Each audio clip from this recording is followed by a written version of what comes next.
You know, it's kind of funny actually. I realized... I thought of this just before the stream started, how it would probably be a good idea if I was going to have music in the background, since I can't really make use of the normal backing track since we're playing on speed up so much, and that speeds up the music. I realized that meant it would probably be a good idea to actually throw on the music for the main section that we're planning to be in. Like, I know that's a no-brainer, but I've just been pulling up, like, nostalgic Pokemon music for my own enjoyment, but... yeah, I tried to do that for today, and as it turns out, I couldn't find an extended version of the Pokemon, of the Victory Road theme for this area that was more than half an hour long. Hey Bruce, welcome to the stream. I'm doing alright, how about you? We've got probably not the longest stream today. I've got two goals. I want to get everyone up to level, and I want to clear Victory Road.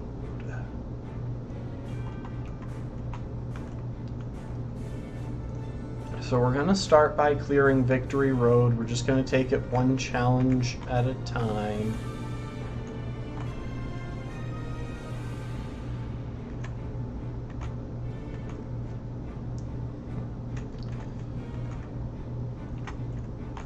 And as we progress through, we'll see what happens. Once we clear Victory Road, I think the plan is really just to take some time and really be smart about strategizing for the Elite Four. Pretty sure I healed after the last one. Yeah. So, one thing that you want to keep in mind when you're playing Pokemon X or Y, actually, is that you can approach Victory Road from either side. So the safest strategy is actually to come over here, backtrack all the way to Route 20, backtrack to, what's this city called?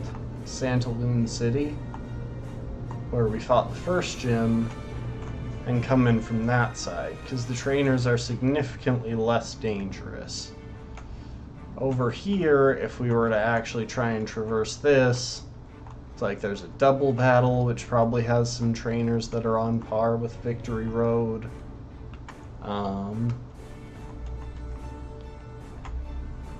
Yeah, just, it's a dangerous place. So we're not going to go there, at least immediately. We might head there. In fact, we probably will spend some time on Route 21 to take out the, to get a hold of the TM for Earthquake, because that could wind up being useful on a few of our Pokemon. I'm pretty sure Scolipede, or yeah, I'm pretty sure Layu can learn it. But we'll save that until we're through Victory Road and we've got a few more levels. We're just going around collecting useful items.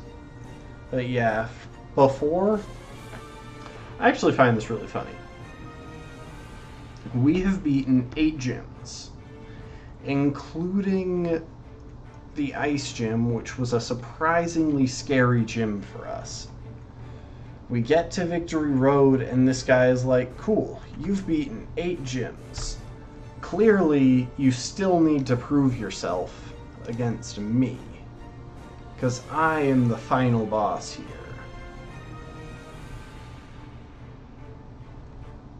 This thing shouldn't be too much trouble, so I am going to drop a leech seed on it and set up a couple of growths.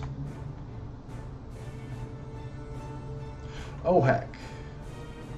Oh, that was a crit? Okay, yeah, I'm not that worried then.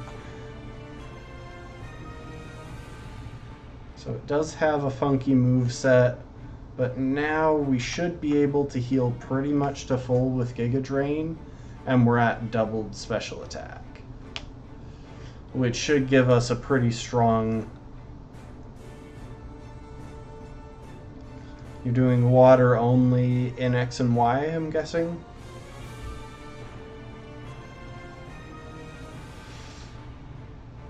Gym 5 for X and Y water only is by far the most threatening part of the run. Oh, heck, I've still got experience share on.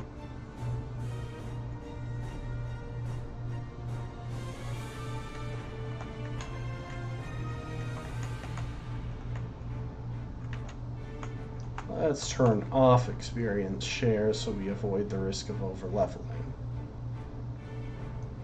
Yeah, why is that guy even here? This door checks that we've got the badges by itself. Oh, that's my phone telling me to stream.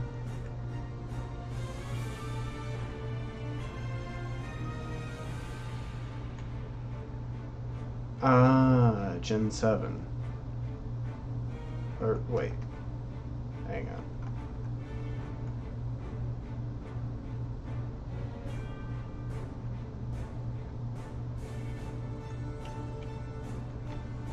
So you're in Sword and Shield. You're in Sword doing water only?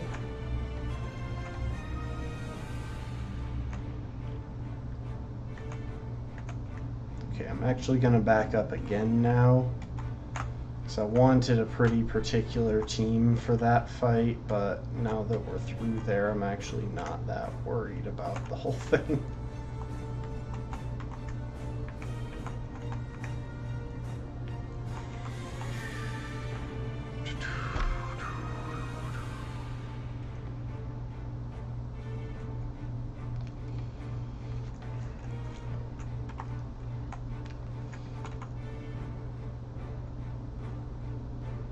You know, as things stand, there's a really good chance that this is our team for the Elite Four. I'll do more planning on it, but these are the Pokemon that we've been leaning on for most of this run. As much as I'd like to take Lotta in, the speed is an issue. Since she underspeeds everything, basically. Yeah, Sword only. Oh, so Gym 5 is... Fairy type? Is the Fairy type gym, right? If so... Trying to think. We've probably got a Quillfish at least by now. That should be pretty good into most of the Fairy Gym. You have coverage for the problematic Pokemon. Water-only runs are honestly really fun. Water types have such fun variety.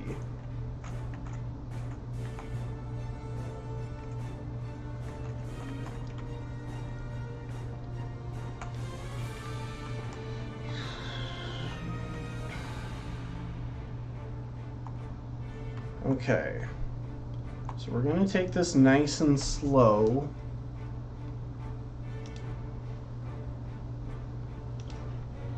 And check. In fact, you know what?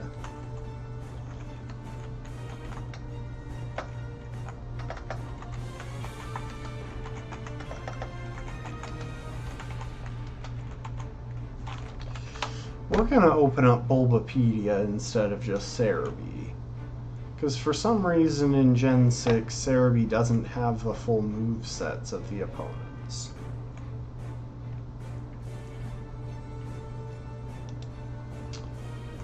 Okay, first opponent, literally just a Weavile.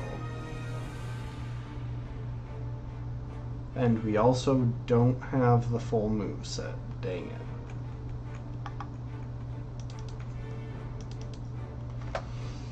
Sorry, I want something up here that will give me their full movesets. I hate going to IGN because the ads are just ridiculous. So much of the thing is ads, but okay. Night Slash, Quick Attack, Ice Punch, Low Kick. Oh wait, what was his ability? Pressure. Nothing concerning. Keep it simple. Lead Leyu. I just realized I haven't retaught Leyu X Scissor.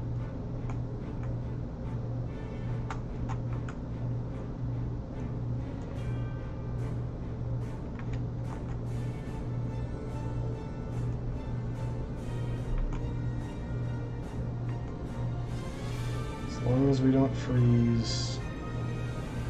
Oh, that was dumb on my part already. No, I am going to do this, and I am going to do better than yesterday.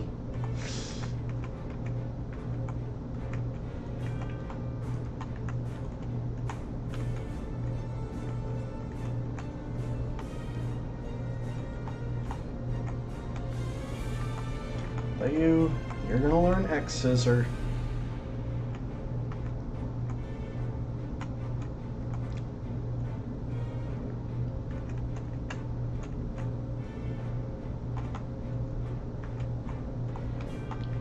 Al, you're gonna learn Ice Beam.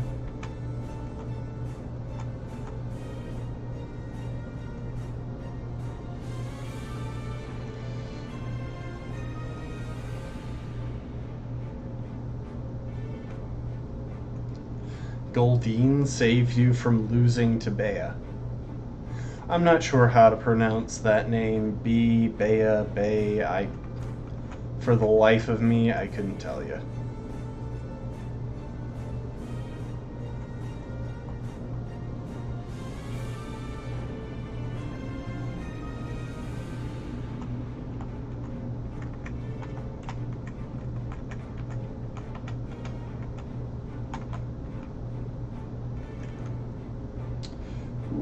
Dragon Dance Crawdon. That's gonna be a big deal.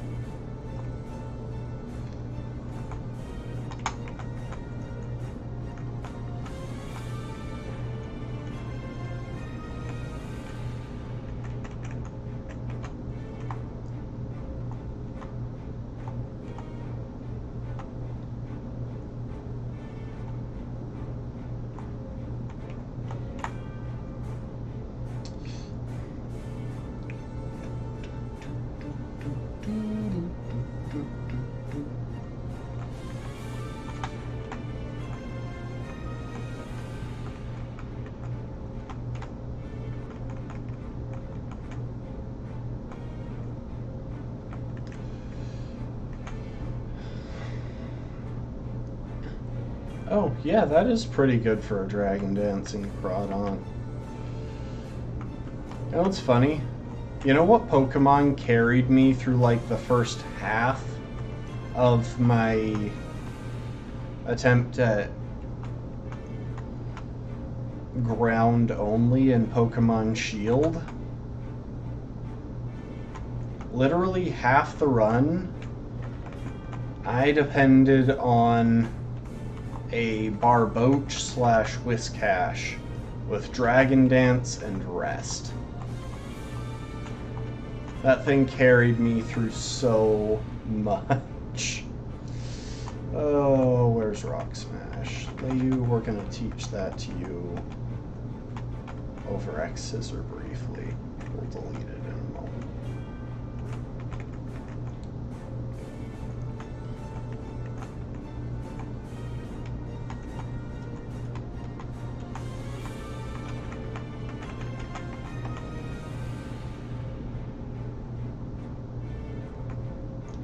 Yeah, I mean, that's fair. You've got other really good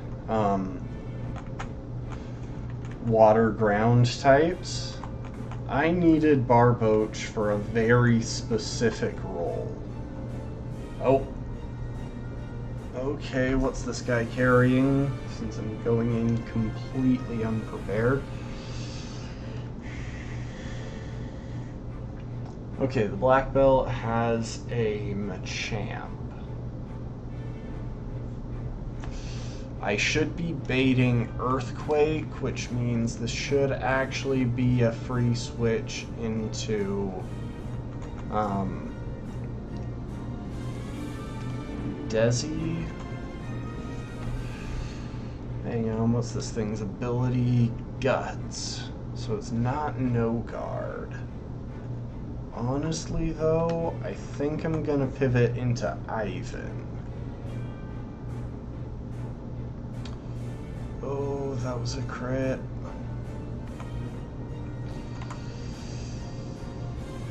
Synthesis. Right, I can actually get out of crit range. Okay, now Sleep Powder.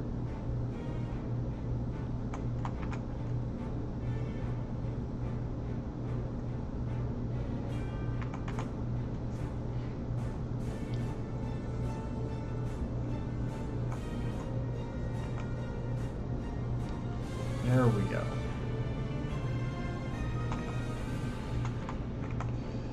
Okay, Desi, you're in.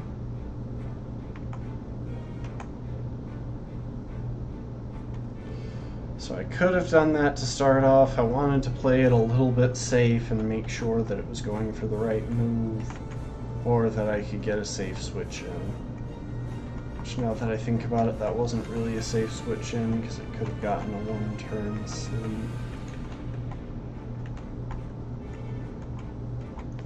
Okay, what's the next trainer we have the chance to encounter here?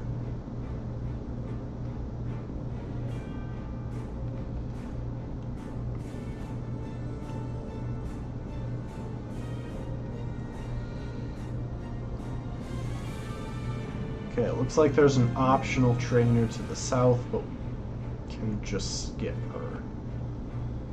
She has a Hawlucha and an Aegislash. But yeah, we're just gonna ignore that. So, the next required trainer.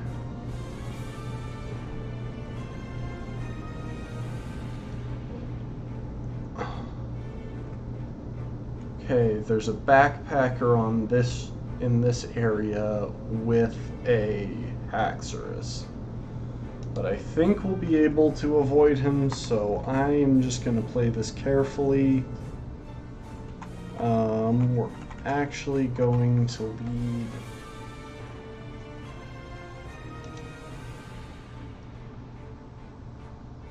Yeah, he's level 58, so Guillotine doesn't threaten anyone on our team.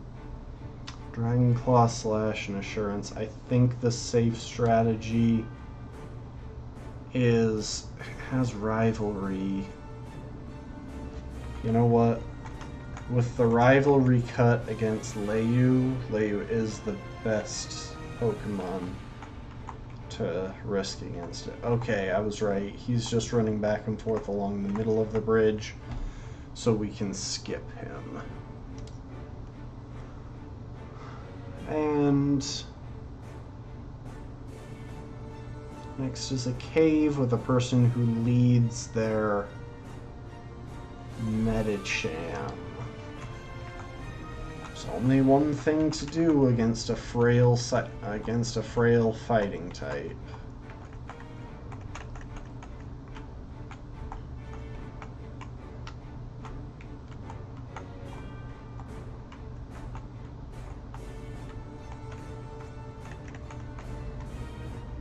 Worst losses are your Gyarados and your Drizzile. Yeah, that is rough. Honestly, okay, this is a completely biased opinion based on purely anecdotal evidence. I've never had as much luck with Gyarados as I feel people on the internet would suggest I should have. Every time I play a Nuzlocke, I tend to trust Gyarados to win some fight that it then proceeds to not win.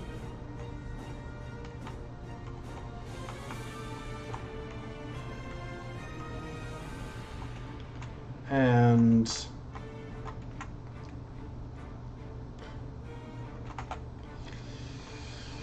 yeah.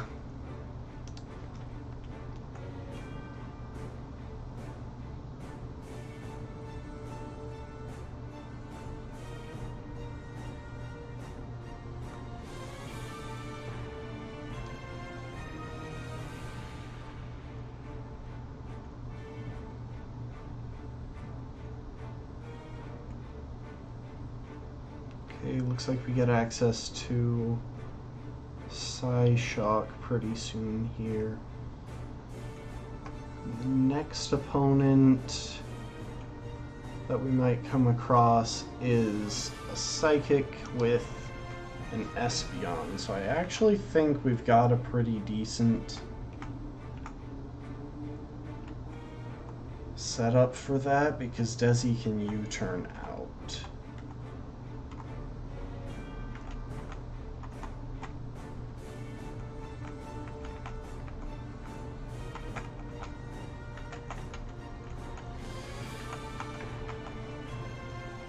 I should have just brought a dedicated TM slave in here with me.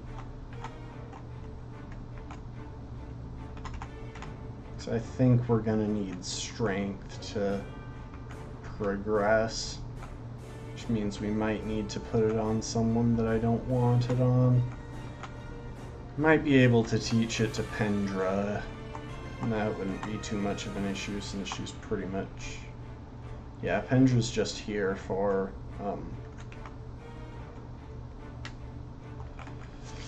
baton passing at the moment.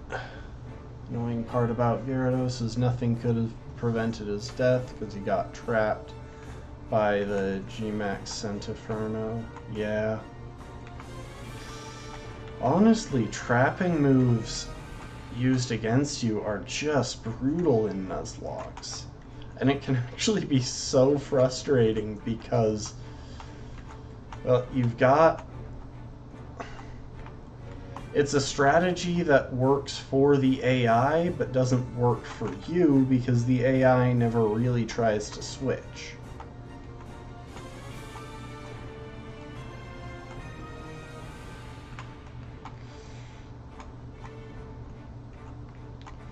Okay, we're out here. You know, you can actually get a wild underlevel Hydreigon out here from those Pokemon that drop from the sky. It's probably the most... Yeah. It's one of the really crazy wild encounters here. Okay, we got Psyshock.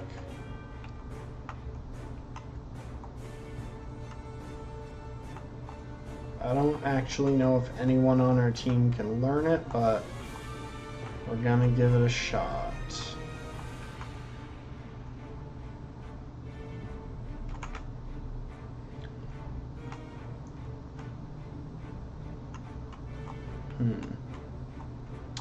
Okay, so it looks like the way to progress is actually past this guy. And I am going to slow this down for a while we're trying to get past him.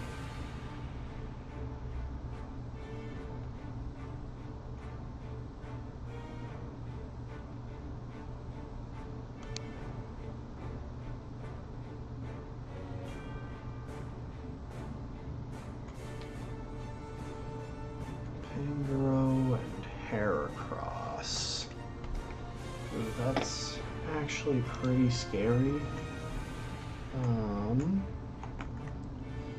Pangoro specifically, because it could very potentially take a hit from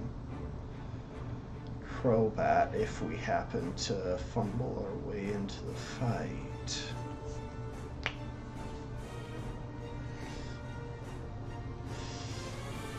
Yeah, that tends to be the way it goes. It's a learning curve with Nuzlocke. You have to deal with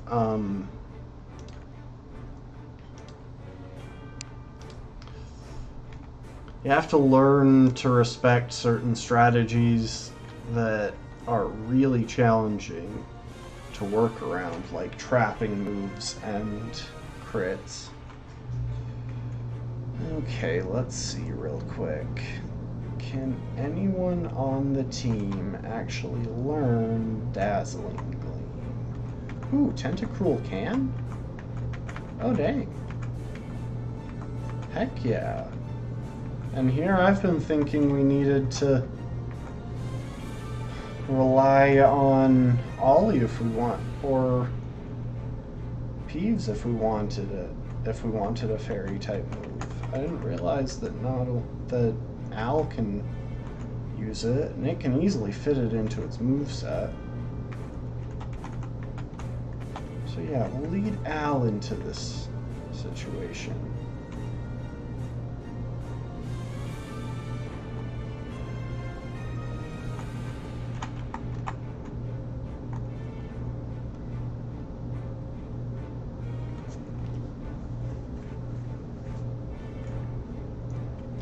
Oh, you had to activate Dupes Clause to get your Quillfish. That makes sense. I'm curious, how are you handling wild area encounters?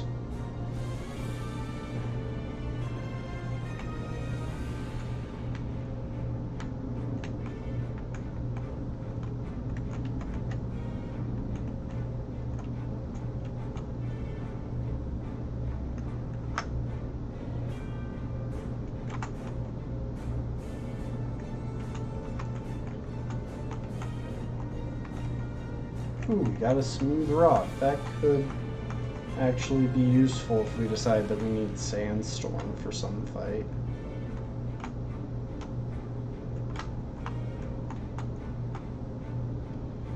Ah, this is the path. One quick piece of advice. Never, ever fight a Geodude, a Golem, or a Graveler if you can possibly help it.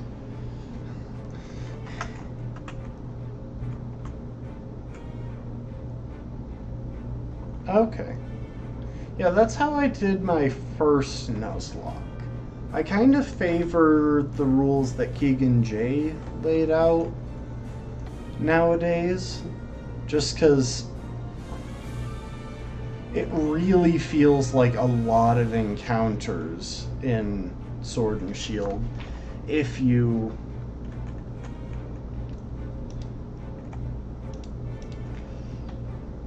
don't limit it a bit. Okay, this is the Psychic Trainer. We are going to lead Crobat.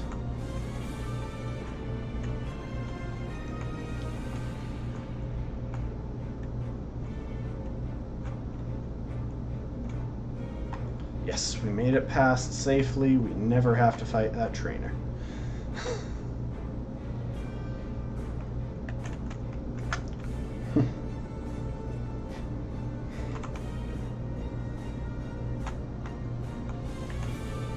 Okay, and now I think we're gonna go ahead and teach Strength to Pendra. Actually, hold up. What do we have on Sully right now? You know what? Yeah, we're gonna replace Confide. Oh, it's over leveled.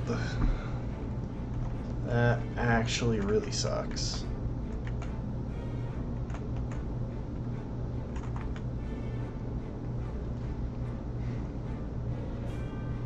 Suppose with that in mind, your best bet is probably focusing on bringing down what's-her-face's fairy types with, like, focus on their secondary typing. It's like, obviously you can use a ground type to take care of the wheezing. Lantern is probably a really good option, actually, into Togekiss.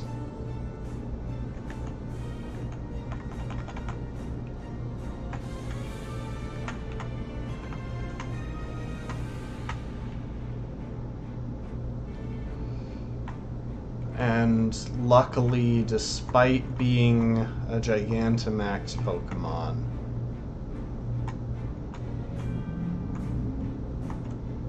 yes, we avoid the Brains and Brawn fight that has 2 fighting psychic types. What's up here?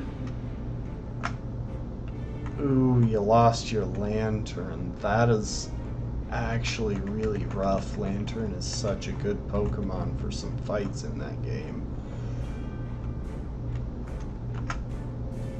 That massive HP stat it's got lets you deal with so many threats, and you also have an option to soak up electric type moves, most likely. Okay, we made it through that cave safely. What is along this route apart from the rival fight?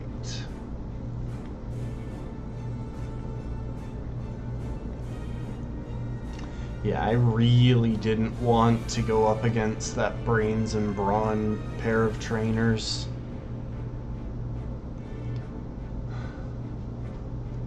Okay.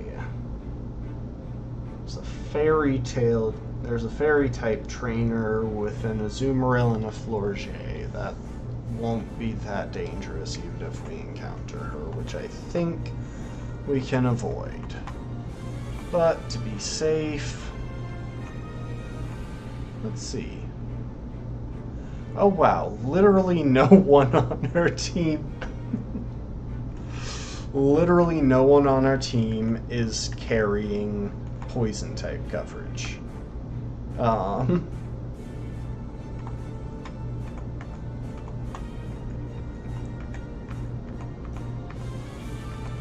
Luckily, we can easily replace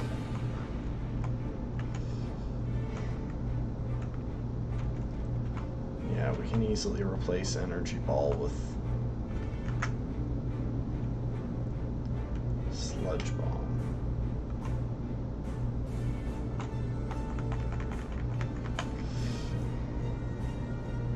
Time to fish up the entire Magikarp population. So what are you going for now, since you can't use Quillfish?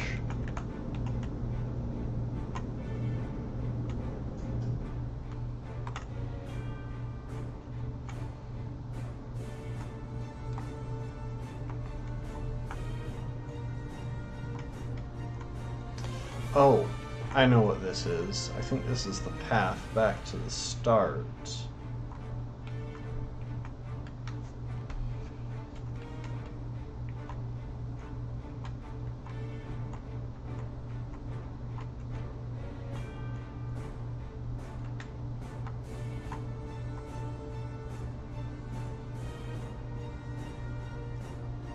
Oh, I see.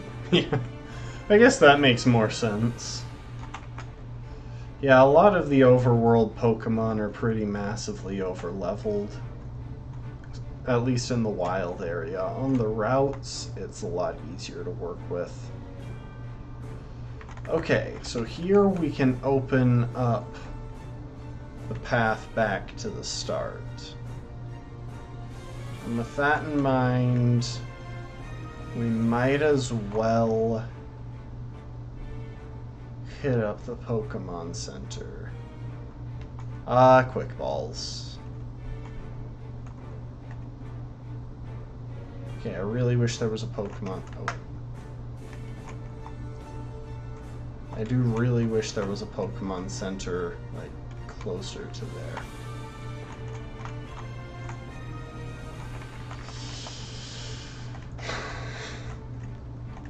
Yeah, quick balls are so great for Nuzlocke because it really is the safest option if you can just chuck a Pokeball and catch your target without damaging them. It's so annoying when you have to damage the Pokemon to catch it.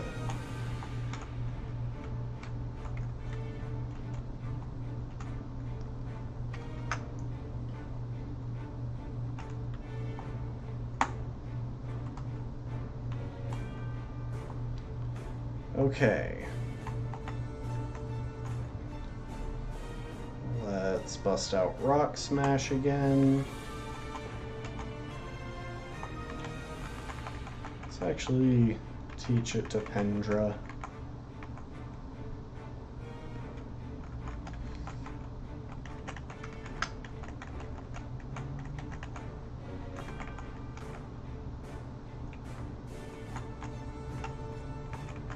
I can't actually remember which Victory Road theme I found for this. Huh. Is it just me, or does it seem like those 3 rocks should have an item in the middle of them? That's so weird. That's totally an item there. That's totally the sort of thing that's just like, there is an item here. It has minimize, honestly. Now, obviously play the way you want, but I would not trust evasion strats. Because they can turn on you like that. Yeah, so we dodged the Hex Maniac. Oh. Okay.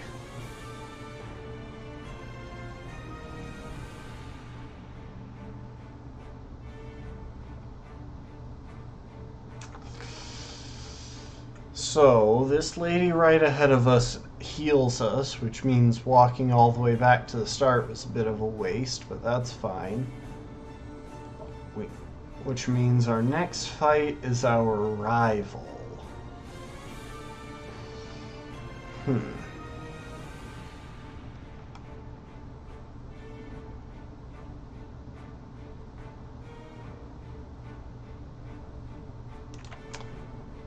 I want to double check something.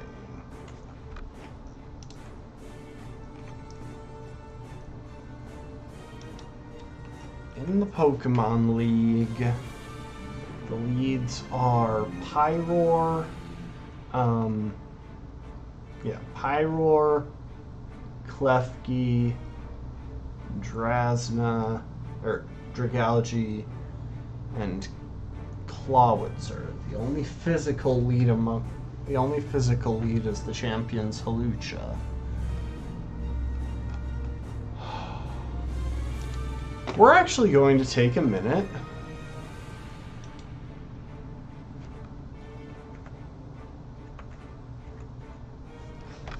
And we're going to do something that's kind of boring, but that feels really necessary for this situation. So, this entire run, I have been storing up a specific set of items.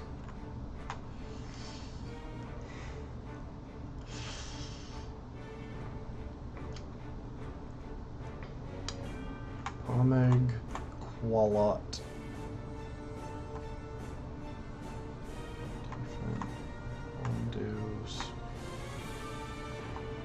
Wait, you're kidding me. I don't have the one for attack.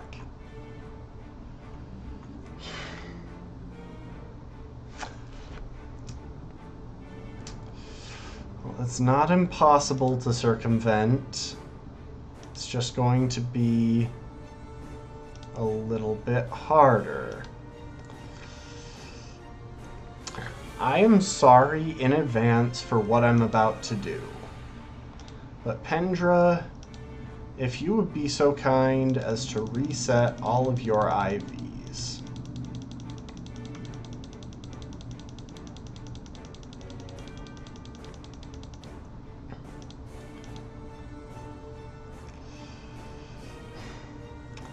And now we're going to discard a bunch of these things. Yeah. We are going to go ahead and EV train Pendra. We are going to do so in special defense and speed.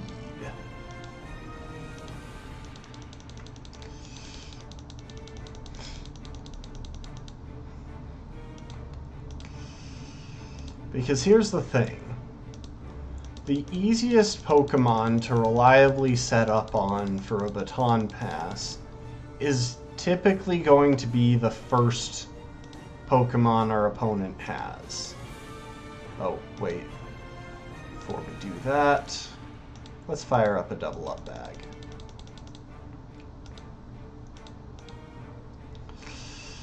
The easiest Pokemon to set up on is the first one, simply because we don't have to switch in to their attack.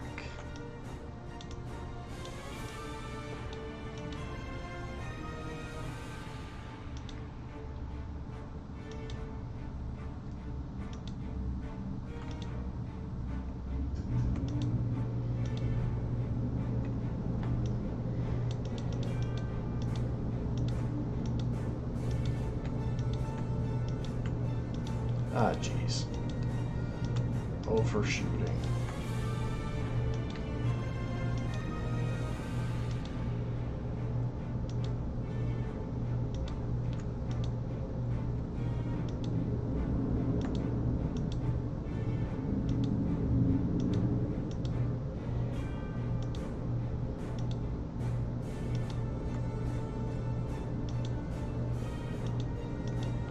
I've been making a point of not EV training on stream ever since the first stream when it was strictly necessary, because that was about half the strategy against Viola.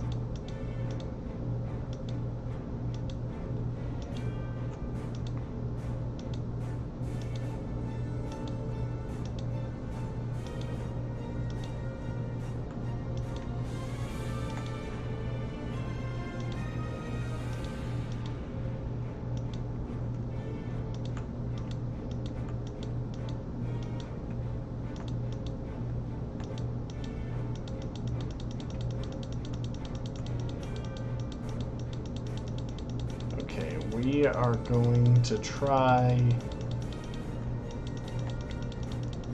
just spamming this because we are low on time.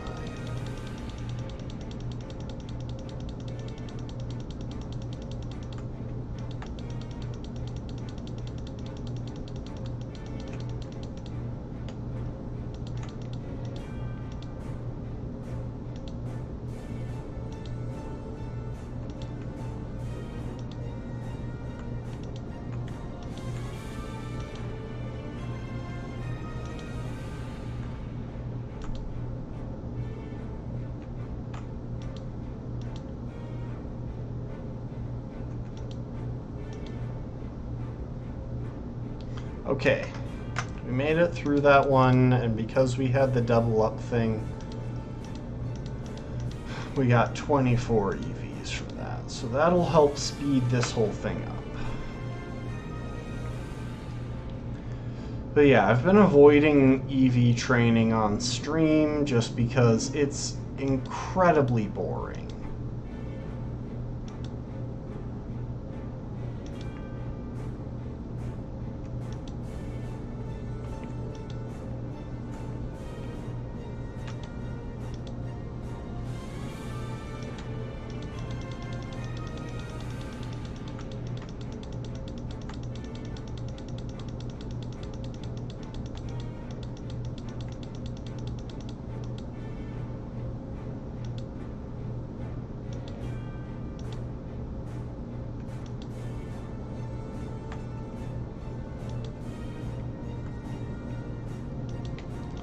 But I really want to get this guy trained in special defense to be able to take a hit or two from as many of the leads of upcoming dangerous matches as I can. So what I want to do right here is try and get off a single agility against Callum's Meowstic. I should be able to take a hit with a Piapa Berry to reduce the damage from Psychic. But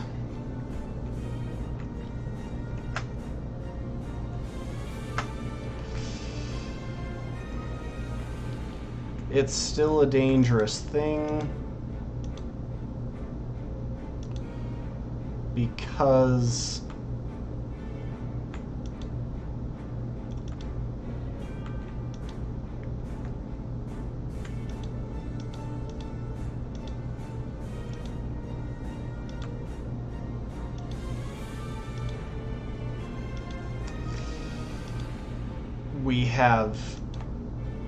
we're not the bulkiest thing in the world, and a crit might actually kill. Now all I need is one turn to set up.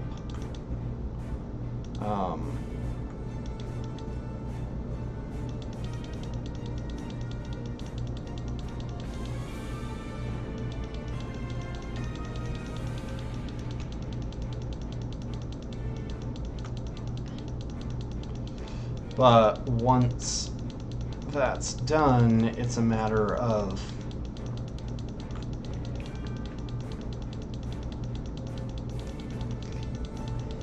how do I put this? Once we've taken our setup turn, well, it's a matter of surviving that to be around for the baton pass. And I think our best shot at that is going to be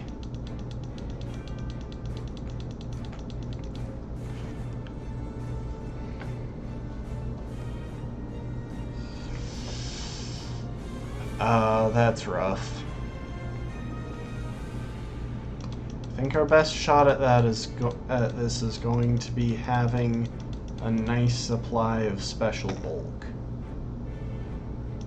I might not go too hard with the speed investment. I might max out special attack and then dump some into HP. But we'll see.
Okay.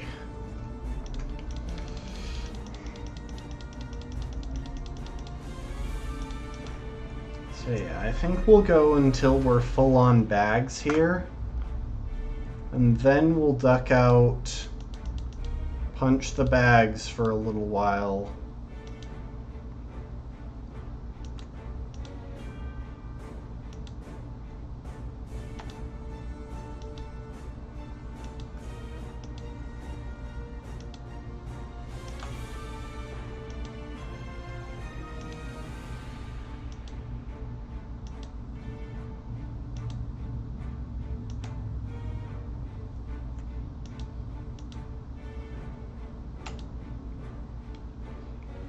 and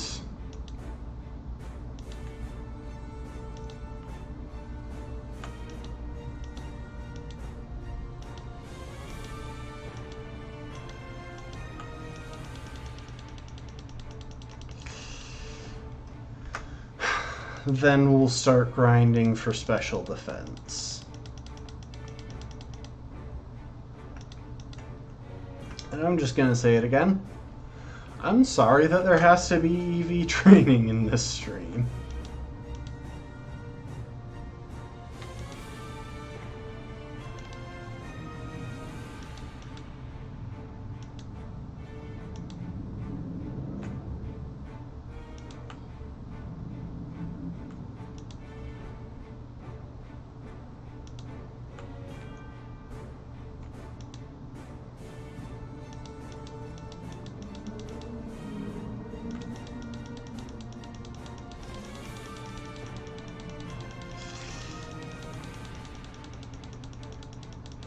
Honestly, I should have just taken care of this off screen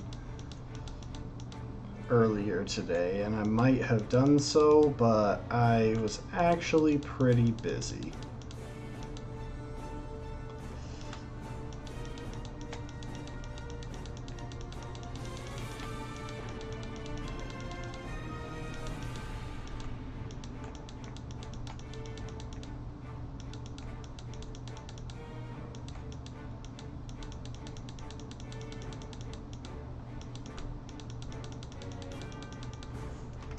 There we go.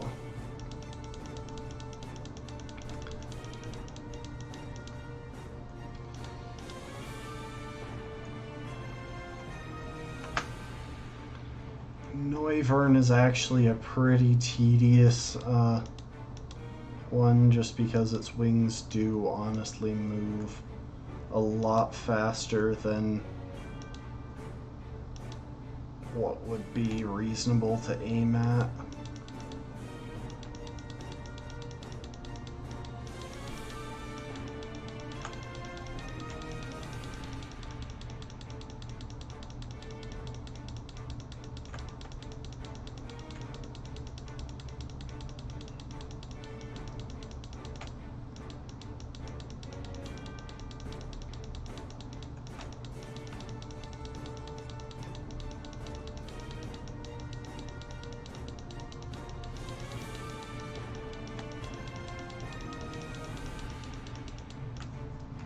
There we go. At least I think I'm getting a bit faster at doing this with Pendra.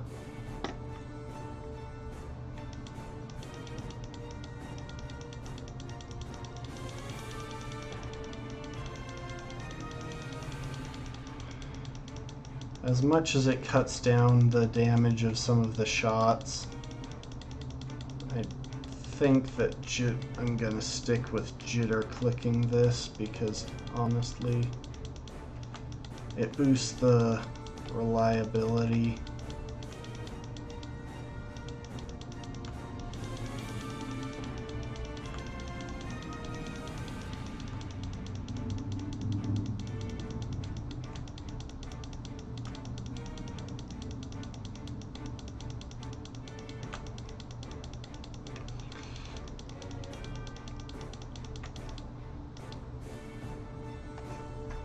There we go.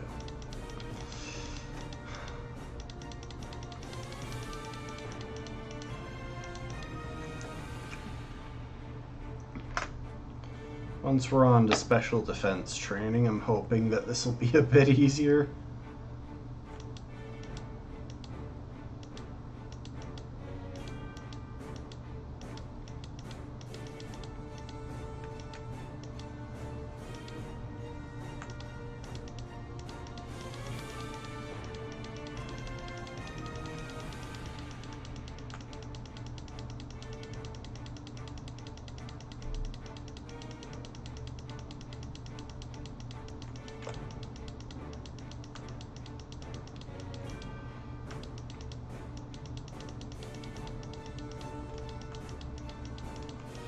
Yeah, Alchemy is honestly kind of a letdown for the final opponent in that gym.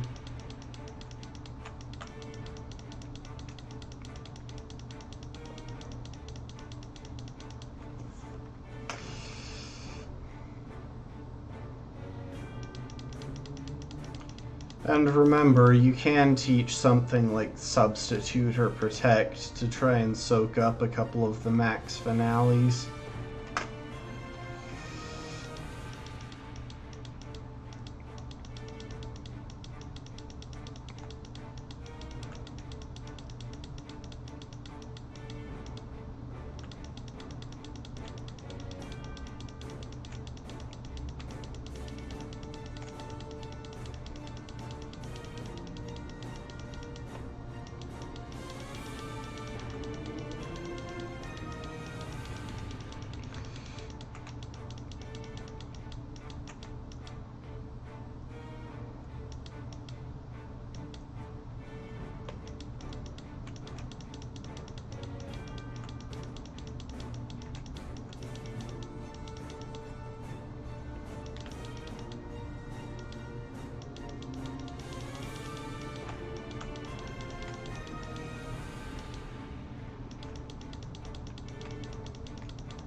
I'm curious, actually, since you're looking at it at the moment, what utility moves does Alcremie actually carry?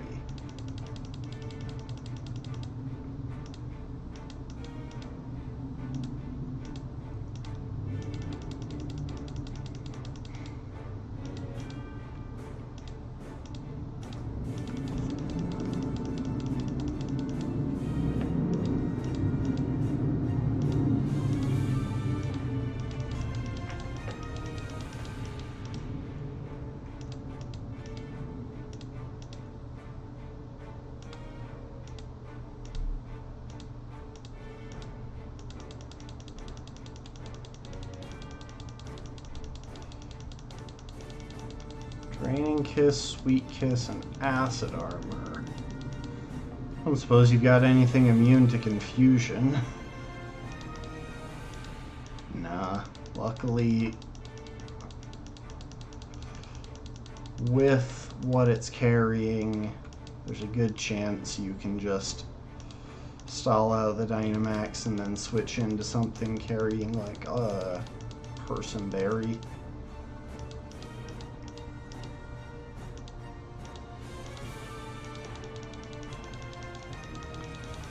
Okay.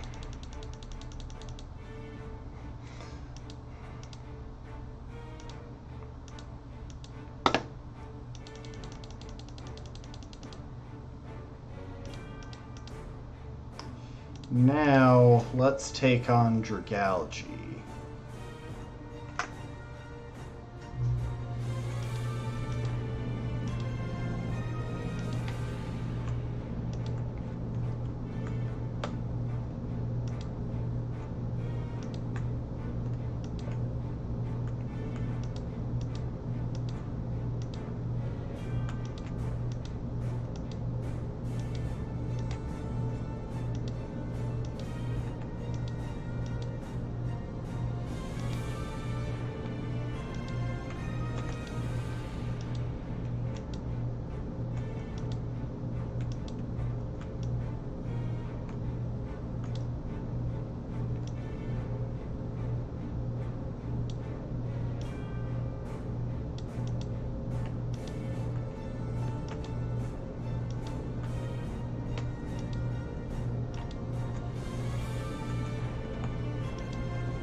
Okay, luckily it doesn't have too much health.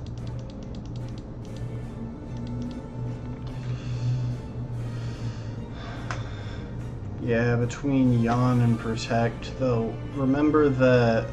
Oh wait. G-Max Finale isn't the normal fairy type Z move.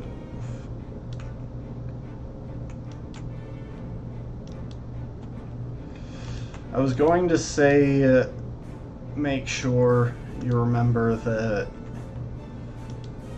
Misty Terrain would block Yawn, but if it's not, if it's using G-Max Finale, that's actually so much worse.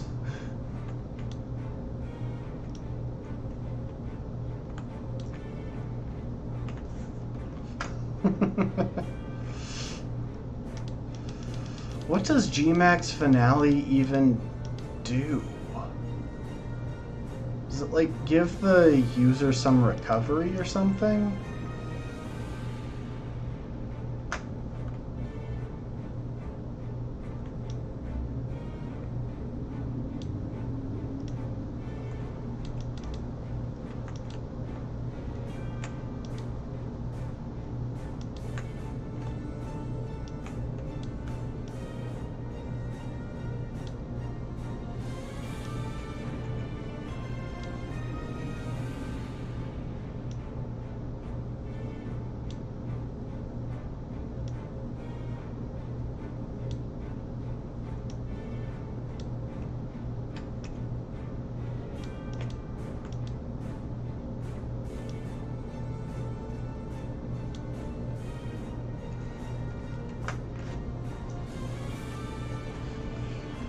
That's just terrible, especially in single battles.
Yeah, forgetting Protect in that case would have been really annoying.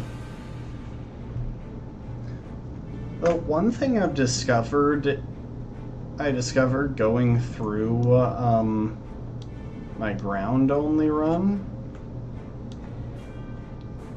is that Chesto Rest is a surprisingly effective strategy against a lot of the dangerous opponents in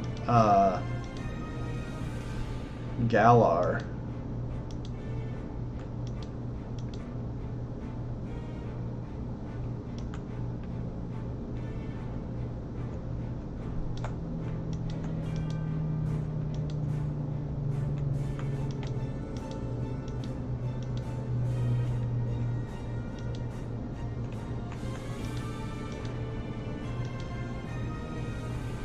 Why can I suddenly not hit this thing?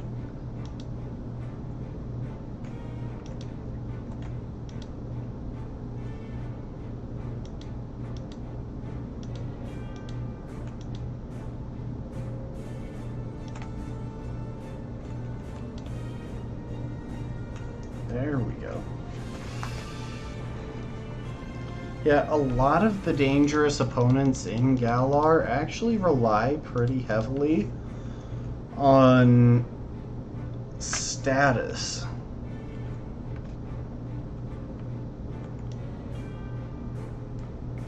Kabu is the obvious one that comes to mind, but there are a couple of them where the most dangerous thing is an early game status on your most important Pokemon into that team. So if you set up with one Pokemon and then use Chesto Berries to heal up. Like, use a Chesto Rest to heal up, but... Oh yeah, Yawn is fantastic as well. Like, those are a couple of really solid things for Nuzlocke. Honestly, anything that gets Yawn and Encore is in a strong position for showing its worth in a Nuzlocke. Because Encore is easily one of the best moves to have on your team for a Nuzlocke. Being able to control what move your opponent is going to use deals with so many AI shenanigans.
You know, it was actually pretty funny in my... So, I did a run a little while back, not on stream, just on my own. I called it my height lock, because it was a hardcore Nuzlocke of Pokemon Y, where I could only use Pokemon that were 2 feet tall or shorter. So I went with Froakie for my starter because because Frogadier is the only starter evolution in this game that stays under 2 feet. So I would at least be able to evolve my starter once. And one really funny strategy that I came up with,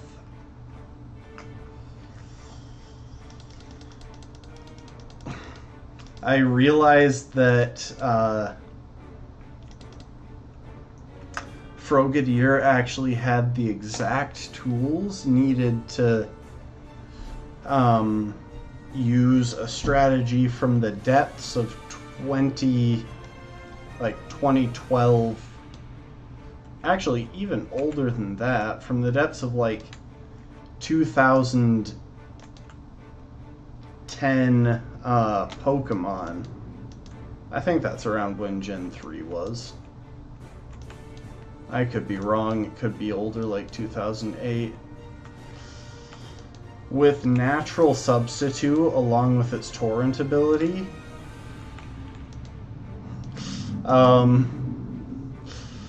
Frogadier actually had the tools needed to pull off Sub-Salic.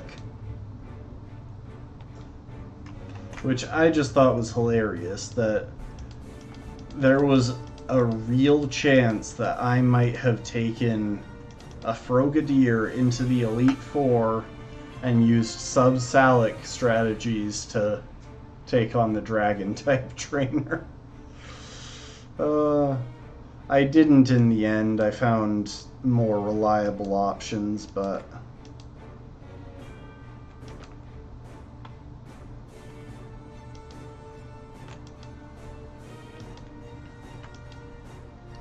Okay.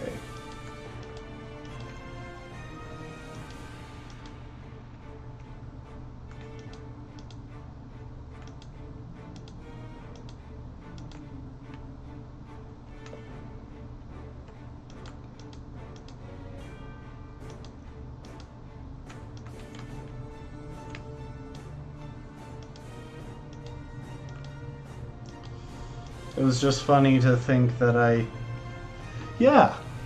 And it's a classic of the it's a classic of the starter Pokemon, because they all get Blaze, Torrent, or Overgrow. Which means using Subsalic not only speeds them up, but activates their Torrent or whatever their ability happens to be.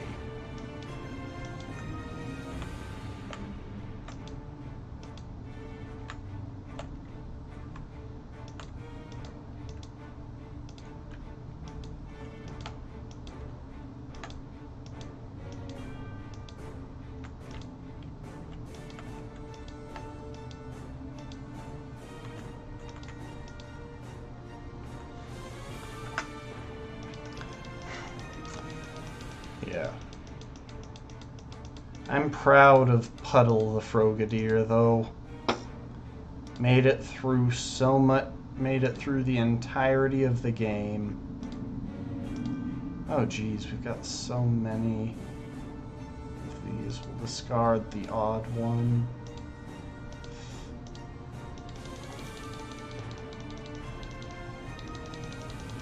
Yeah, I just thought it was funny that I was resurrecting such an absolutely dead strategy. Like, you're never gonna see Subsalic in modern play. You barely saw it back when it was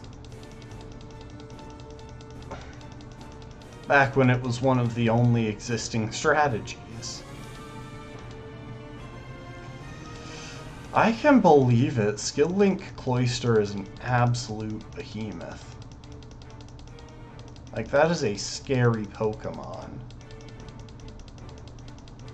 I think there's a Skill Link Shelder back on an earlier route in this game that I still haven't faced because, quite frankly, I don't want to risk it.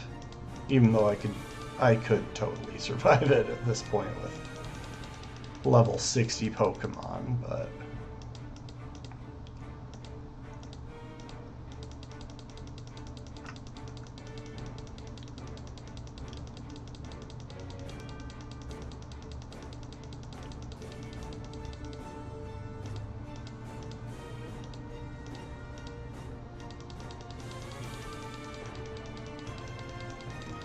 yeah, see, Cloyster's defense is insane.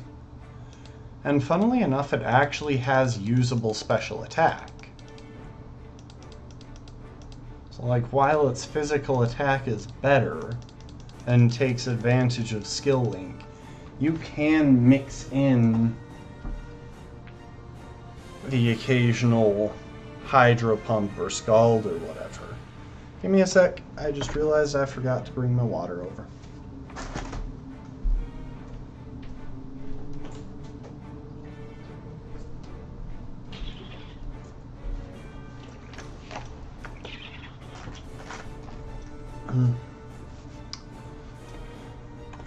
Yeah, the main time that I would consider, sure, why not? Let's use the Toughen Up bag. The main time I would consider using a special move on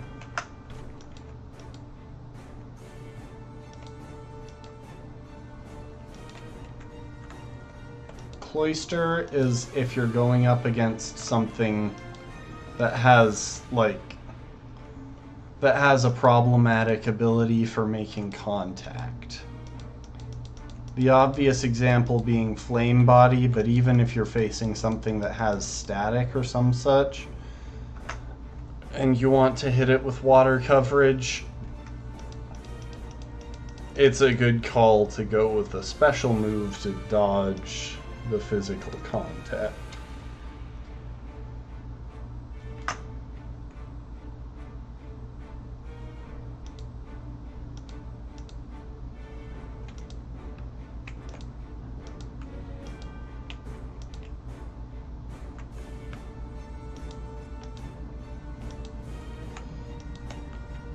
Important thing to be aware of in super training in this game, You move faster when you're lower down, but it's a bit easier to aim when you're higher up because the drop isn't as bad.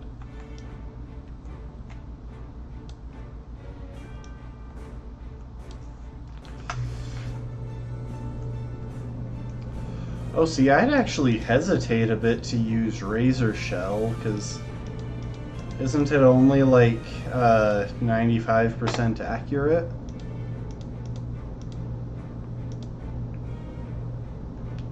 Discard the attack bag. Use the special defense bag.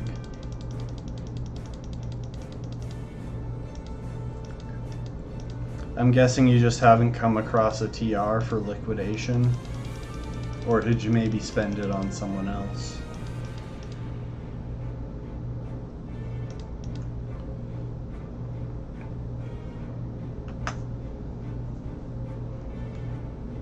So honestly, as much as it'd probably do less damage, I would trust Surf more than Razor Shell.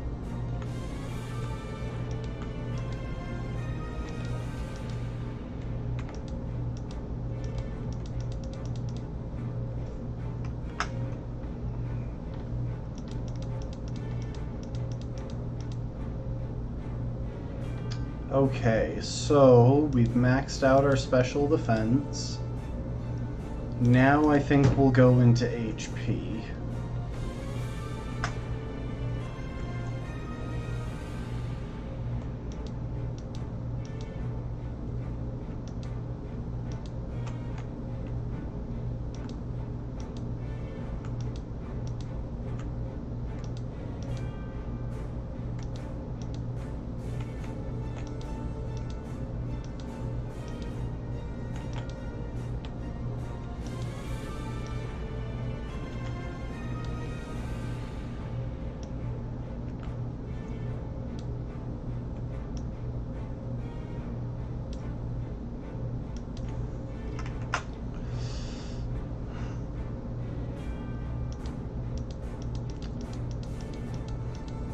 So I'm assuming by the fact that you've posted in chat that your internet went out, that you're back now. I don't know that you missed much. Had we already started with the HP super training by the time you left?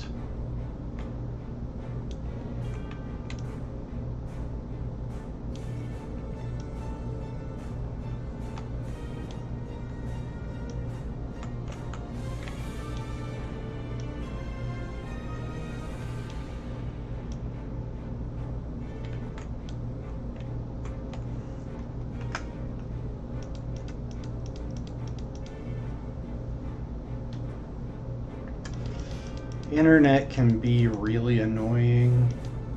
Honestly, it's kind of funny. My parents would have actually been fine with me living at home for a while longer, but I'm really glad that I moved out, partly because of, you know, independence and all that, but especially because I don't have to share the Wi-Fi with anyone.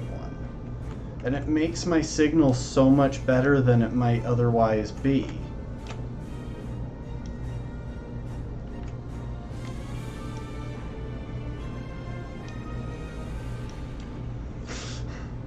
Like, legitimately, just the fact that I am the only person on Wi-Fi, and that because I'm in a studio apartment, I don't have to have a large signal area.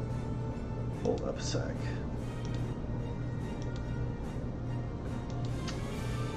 I don't know why my camera does that sometimes.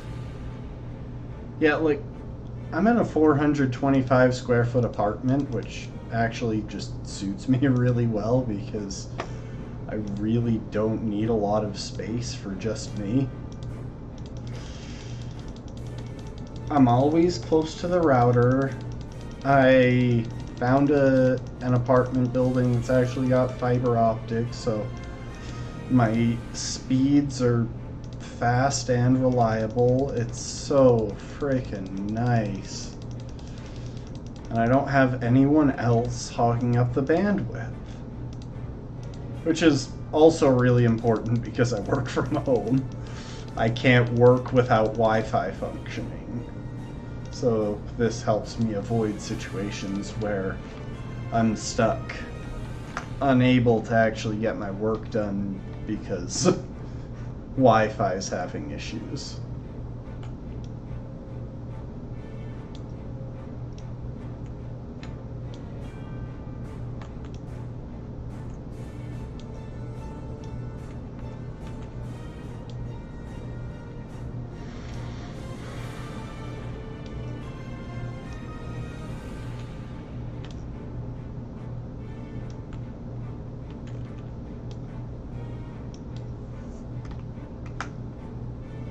Spoiler. Oh yeah, that's rough. Honestly, I would love to use Aquanid in a run at some point. I think that could be really cool.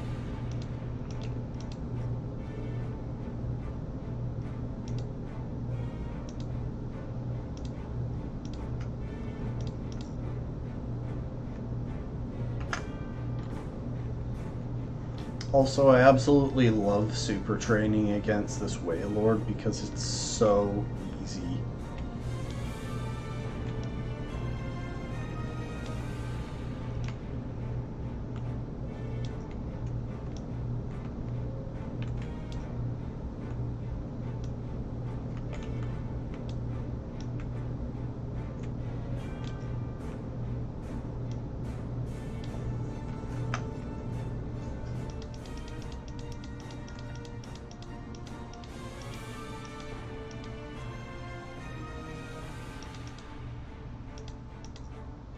Yeah, see, I like a lot of the Pokemon in Sun. I was pretty heavily put off by the anime, so I've never actually gotten around to play it.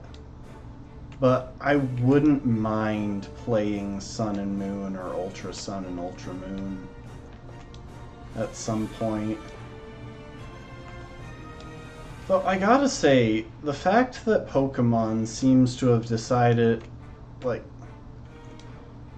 they had a couple of generations there where rather than remaking an older generation, they decided, you know what, we're going to remake this generation. I actually really question that logic, simply because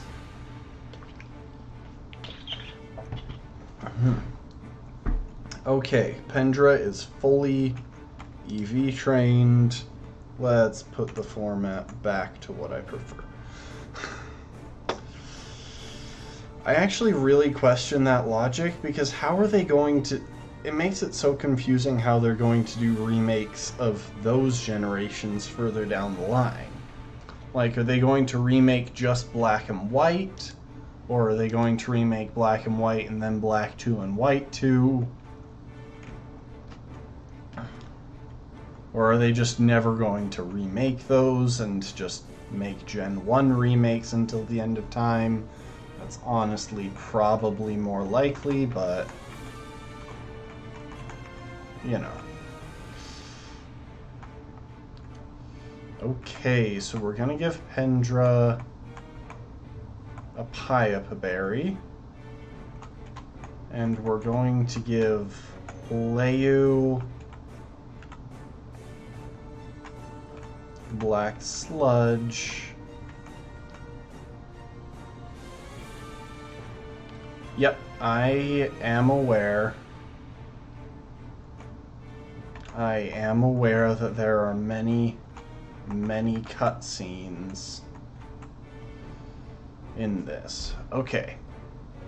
We're gonna double check the movesets and stuff. So Callum and I chose Delphox, or I chose Chespin, so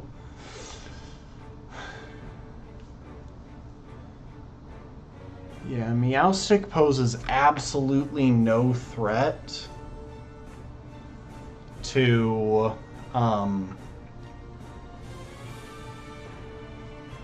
whatchamacallit. Poses absolutely no threat to Leyu the Drapion.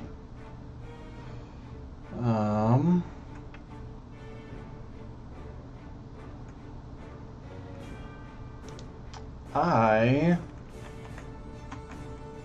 am going to make sure that I've got X-Scissor on Leyu right now. Okay, yes I do.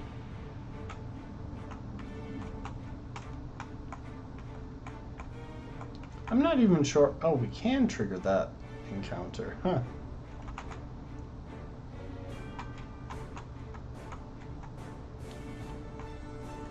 Here we go.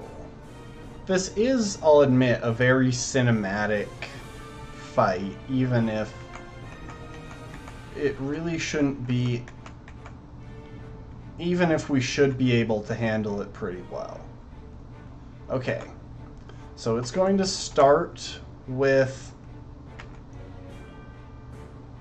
oh wow. Okay, so the Pipa Berry protected us, and we definitely would have survived even a critical hit. Now we simply baton pass out, passing our speed boost to Leyu. And now it's time to Sword Stance.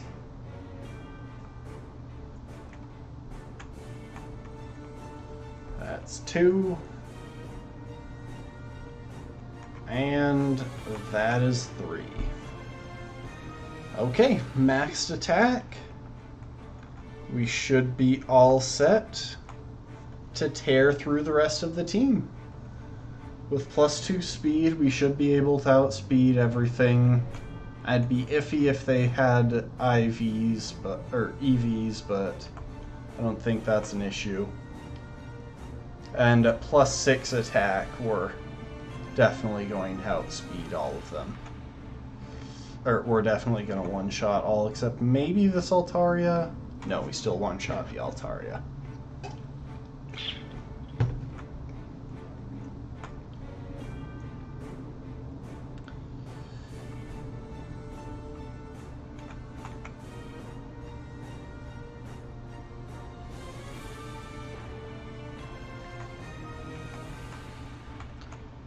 You're dang right, Callum. You are no match for me. Okay, we've managed to make it through this entire thing without losing a Pokemon to Callum. That is helpful.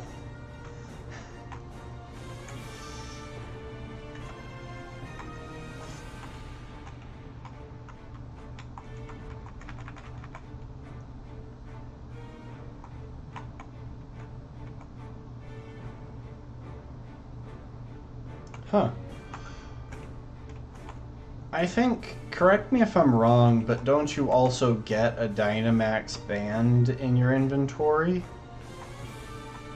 So I think there could be an argument made that they're just 2 separate items, they decided.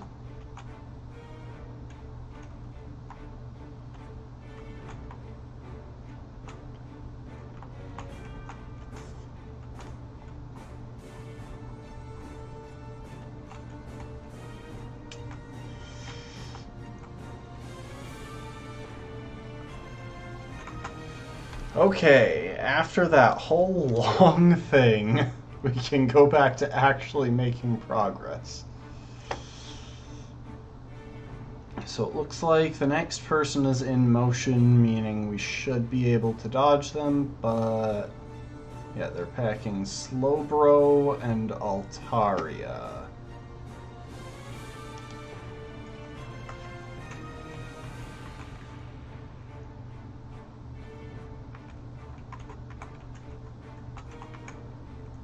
So we'll lead Leyu.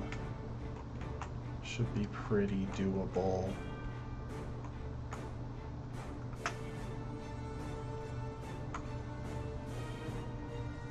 You know, I don't think we even had to go past her.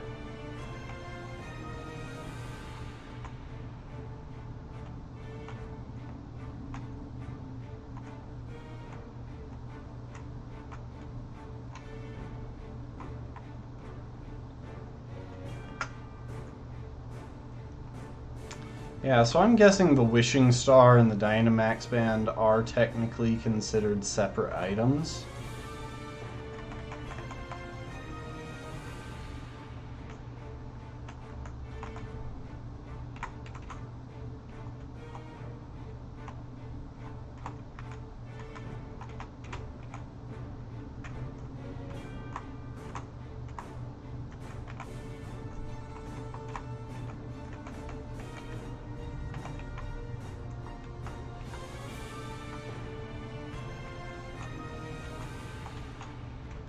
Okay, so that was just straight up. Oh no, it wasn't just a wrong turn. Okay, that's nice. You can come out here and grab a couple of items.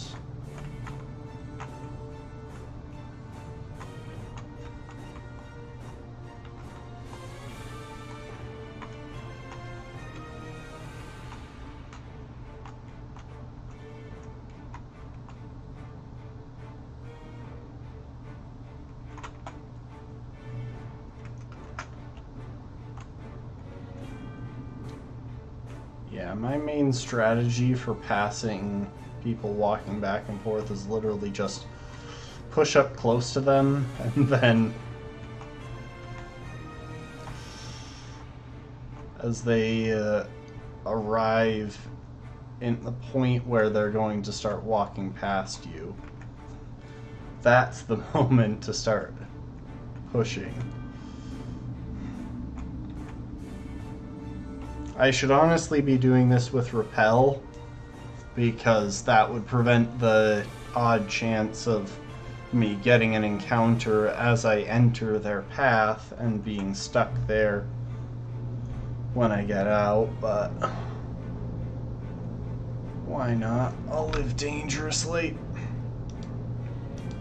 I'm a bit hardcore, as you can tell by the fact that I'm playing Pokemon on the internet.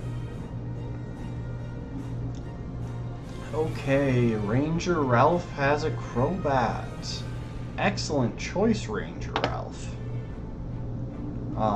With that said, I'm gonna avoid fighting you, just because I feel like it's a waste of time. And I think I can.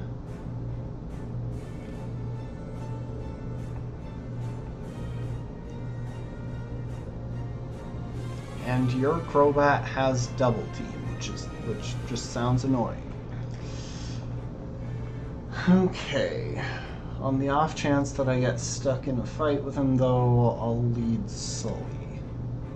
And there's Veteran Inga, who could actually be pretty dangerous, since she has a Talonflame.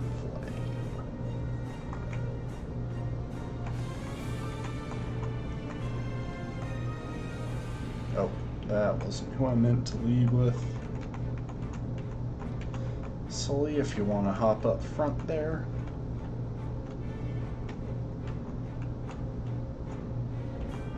Okay, so there's that guy who I actually think is blocking the actual exit.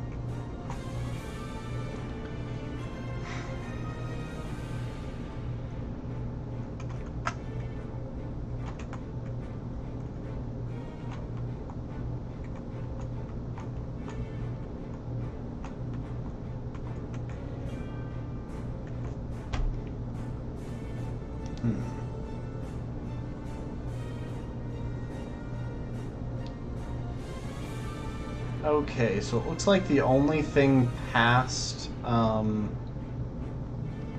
veteran Inga is the Dragon Fang. So I don't think we'll bother with that unless we decide that we're actually going to use Dragalge into the Elite Four, which I kind of doubt.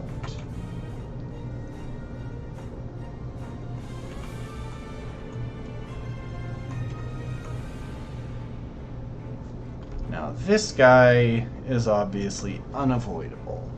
He has a Bayonet and a Leafeon. Luckily the Bayonet doesn't have Destiny Bond. So I actually think this is pretty much free for Leyu.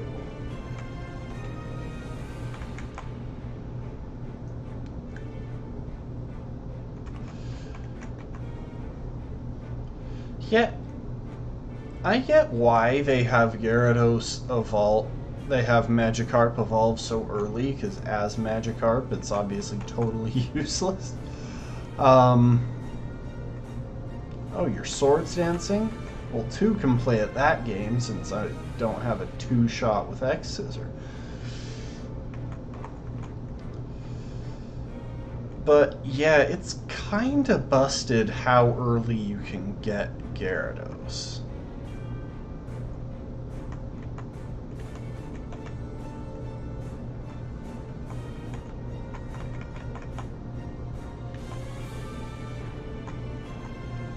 Aha, and there we go. Oh. I love how that implied that Graveler... Yeah, level 20 is pretty frickin' early for a supercharged Pokemon like Gyarados.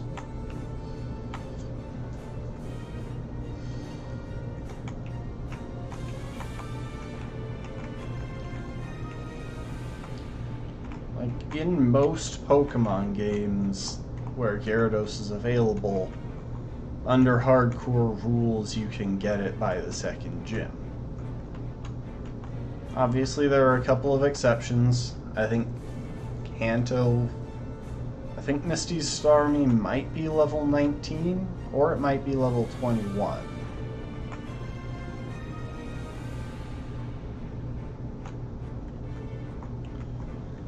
And just now we saw a really good example of why you don't necessarily want to fight random Pokemon. Because that wild Haunter had Destiny Bond.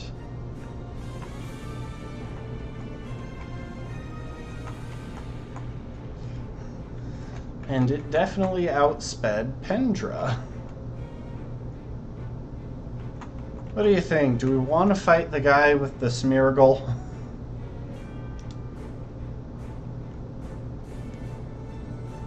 Looks like, yeah, he has Thunder, Blizzard, Fire Blast, and Hydro Pump. None of which frighten us because it's a Smeargle.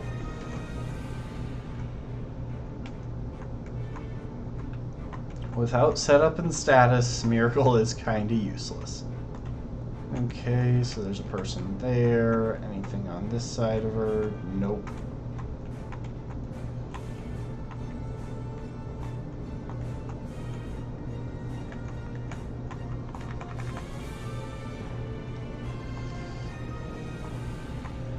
Now we're on to what's probably the hardest part of this victory road. Assuming you have decent strategies into the rival fight anyway.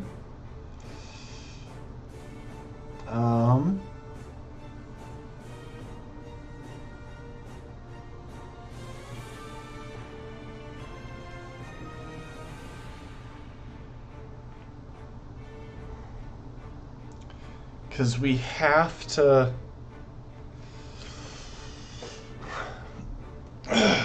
we have to face, I think, like 4 trainers here.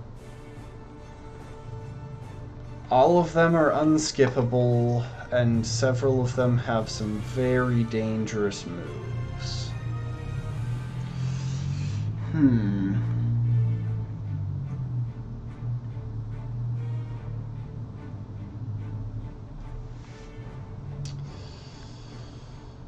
For example, this guy has Trevenant, which we can deal with pretty easily. Leyu is definitely a strong matchup into it. But, you know what? We're actually going to lead Desi. And you'll see why in a minute. Yeah, so his second Pokemon is Gigalith.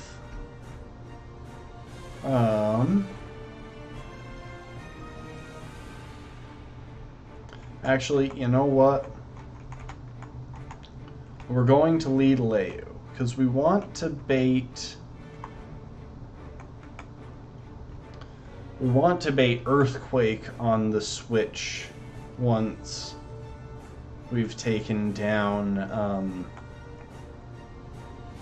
Trevenant. Okay, so Trevenant cursed itself. That's actually pretty helpful.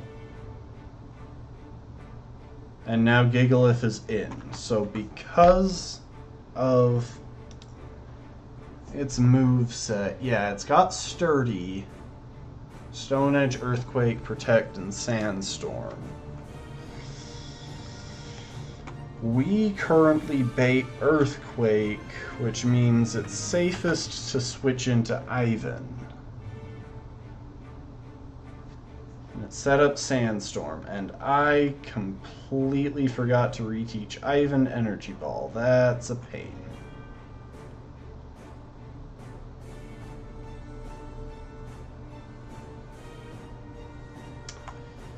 Now we're going to play a little game here. We're going to hope for a Stone Edge miss. I forgot that, ooh, this is actually bad.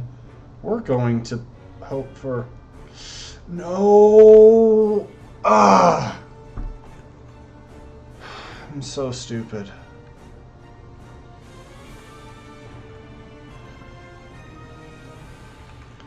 Won't send in Al. It probably won't KO through that.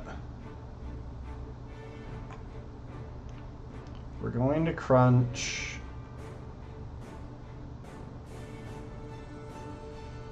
We were safe from a crit there. Now we'll switch to Desi.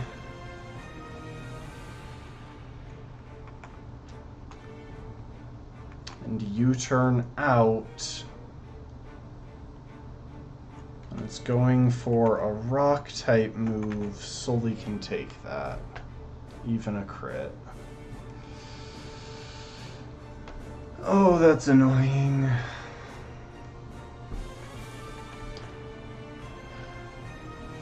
If I had just...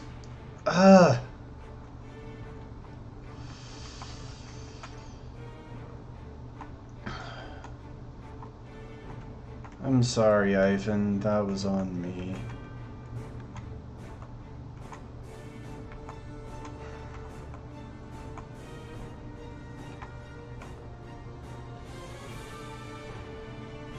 We have the shortcut back to there opened up, so we can go back pretty easily. Ivan, you're an absolute legend.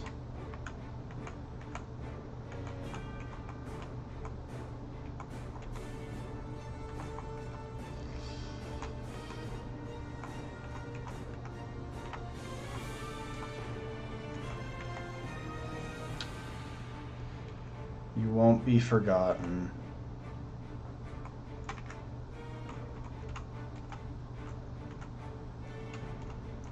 I really wanted to make it through Victory Road without losing anyone.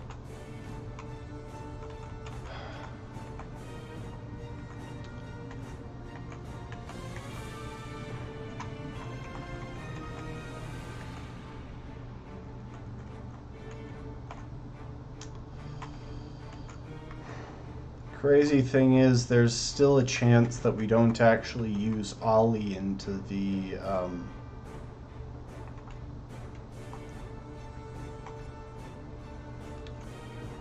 into the Elite Four. So it might actually be better to start fresh with Victory Bell to go for a Sun Sweep against the whatchamacallit, the Water Elite Four. It's just a question of whether we want an offensive grass type. Well, no, we don't have a defensive grass type anymore. We have 2 offensive grass types.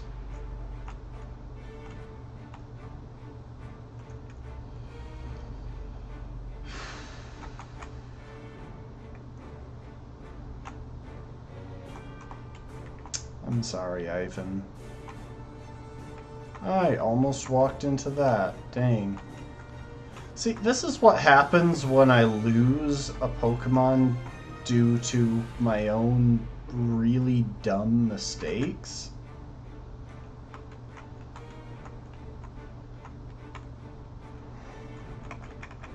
Is my brain starts to die a little bit. Alright, Ollie, what are you carrying? You're carrying your Miracle Seed. You know what? Ollie, we are actually going to give you the wide lens that Ollie was carrying. So that should make...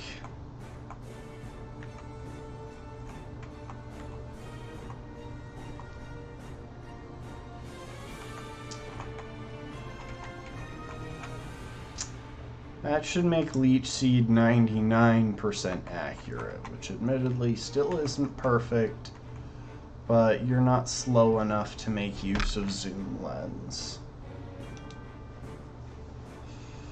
Okay, Veteran Katrina is up next, carrying a Glaceon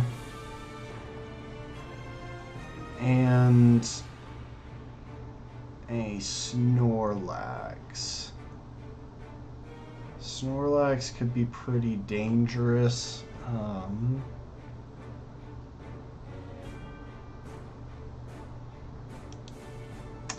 I actually about to backtrack to town to get a Pokemon that makes Snorlax a lot safer?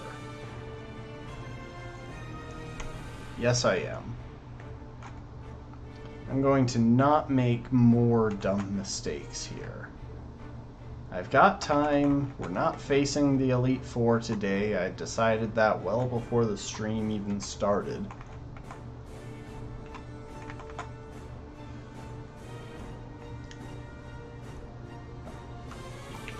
Should have been carrying a fodder Pokemon that entire time anyway.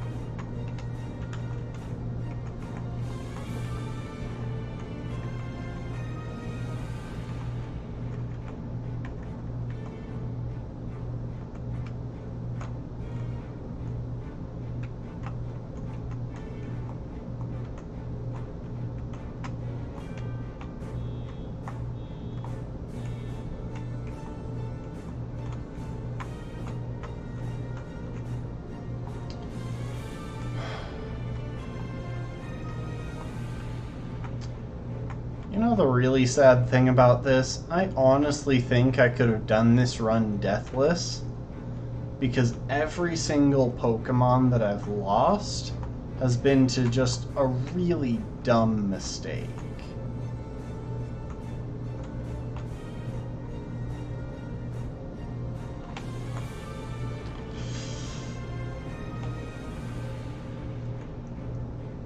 Like something completely preventable.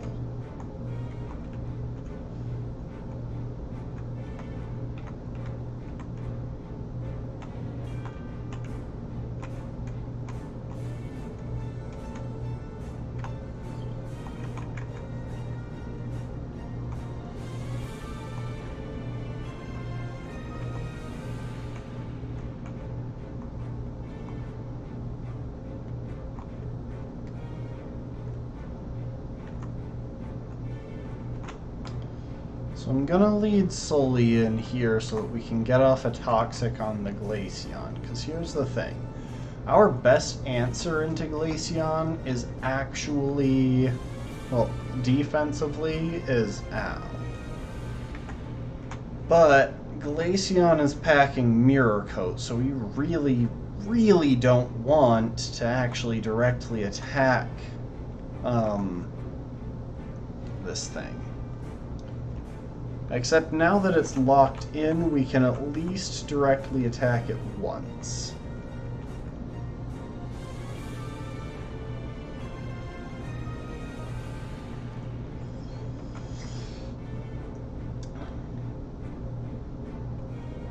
Oh, we got a crit. It's probably going to go for Mirror Coat. Oh, went for Blizzard. Huh.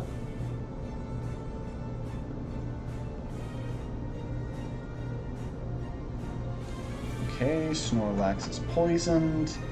Right now we are baiting the Snorlax's Earthquake. So the safe strategy here is to switch into Peeves. And I think you probably know where this is going.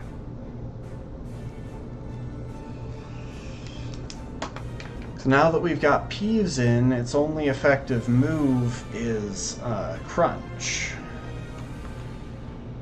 So we can switch to Leyu, who takes the Crunch easily. And we're gonna do some switching. Oh, you're heading out, Bruce? Alrighty. Thanks for joining and chatting. I'll see you later.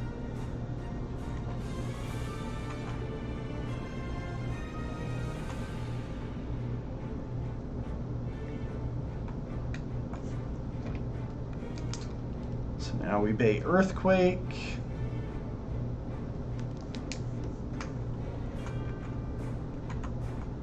And now we bait Crunch.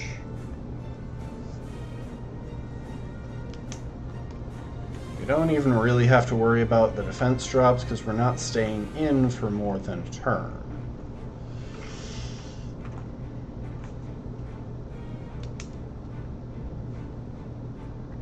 Actually, Poison might kill it before it's stalled out of Earthquake.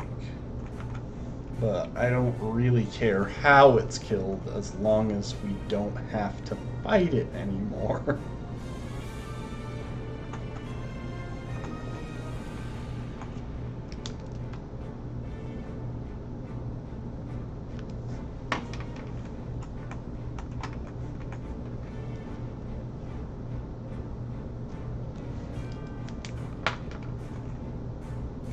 I'd like it noted that it just got the defense drop 3 times in a row.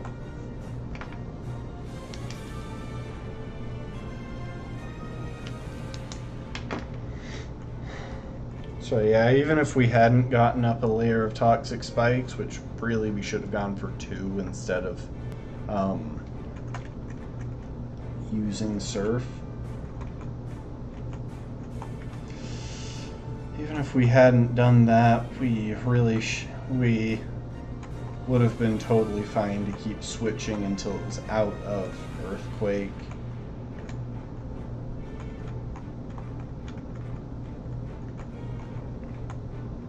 And then finished it. Okay, what's the last trainer?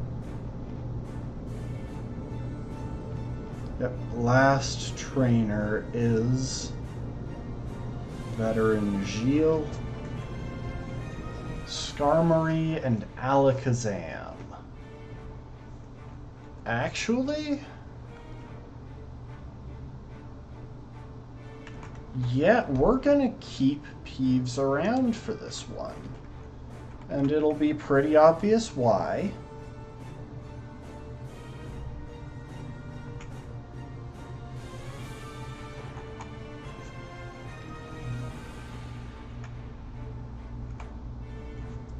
Hang on, what's Skarmory's ability here?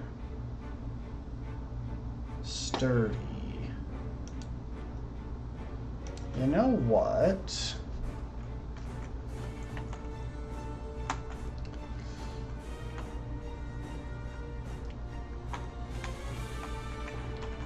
we're gonna go ahead and teach Peeves Will-O-Wisp in place of, I guess, Dazzling Gleam makes sense right now. And Peeves is carrying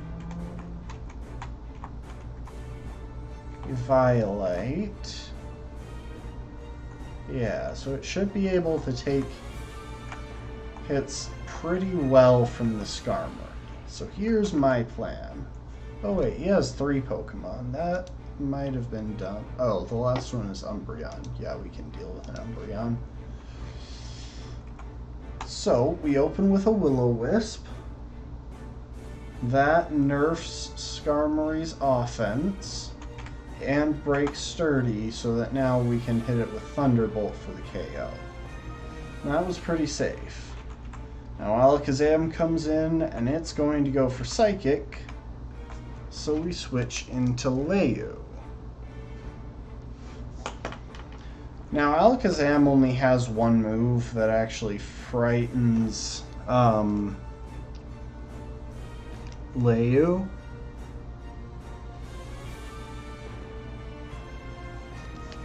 That's Focus Blast. But if we go ahead and pivot into Peeves, we can waste the Focus Blast PP.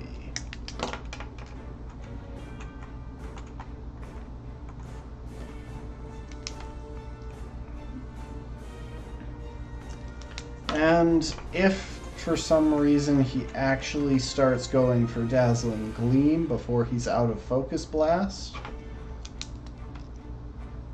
or if Dazzling Gleam, once he runs out of Focus Blast, if Dazzling Gleam is doing more damage than we want, we can use other means of pivoting to waste all of his Psychic PP, and then any number of Pokemon that we have in the back can take him.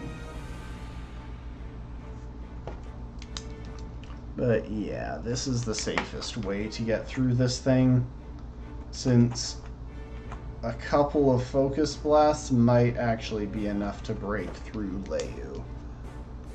Because this is an Alakazam we're talking about here. You know, it's good for me in this case, but it would actually be pretty nice if... Okay, it's out of Focus Blast. We should be safe to go into Leyu and finish up now, because Dazzling Gleam shouldn't do enough for anything dangerous. Oh, and he just went for Shadow Ball for some reason. Okay. And now we set up a Swords Dance. And that should let us X-Scissor right through this Umbreon. It might be able to take one. Nope. Okay. And after that, we are finally through Victory Road. Lost Ivan along the way, but now we're in a workable position.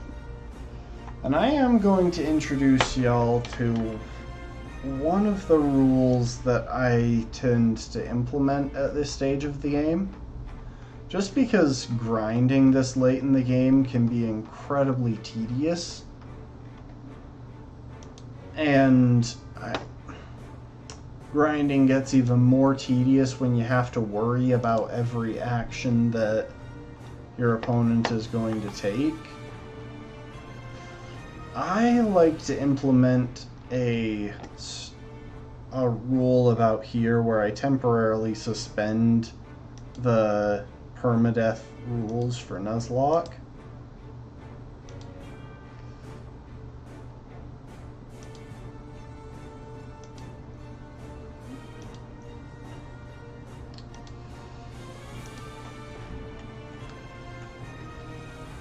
It basically just means that we can grind against wild Pokemon And thanks to that, we get the chance to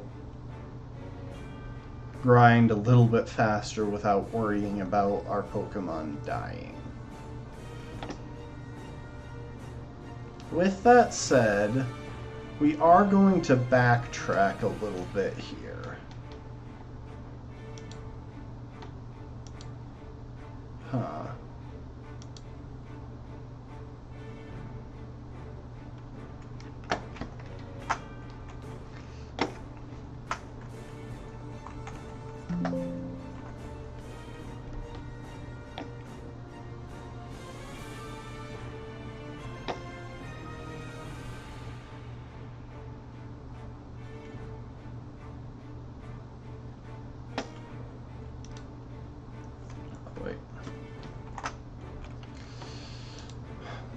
Because there are a few places that we can visit throughout the world that I think will be useful.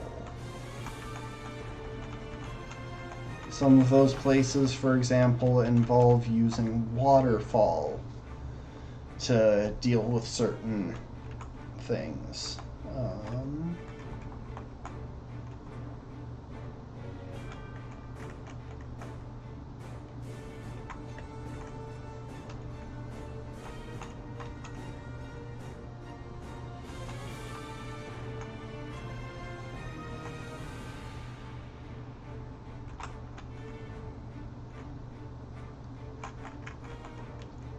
One of them is actually just back here in Victory Road. So if we go ahead and use Waterfall right here, we can make our way back and pick up the TM for Dragon Claw, which I'm not actually sure off the top of my head whether any of our Pokemon can learn it. So since this guy might... since he's a spinner, he might actually cause some issues. You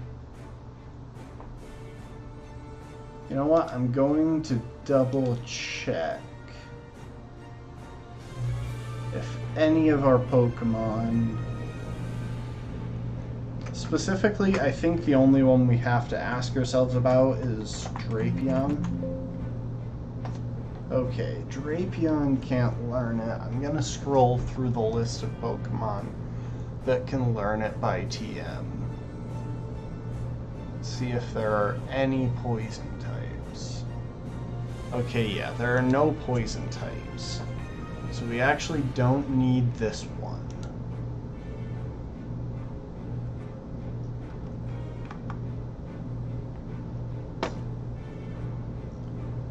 With that said, there are still a few places that we can visit to pick up some useful TMs.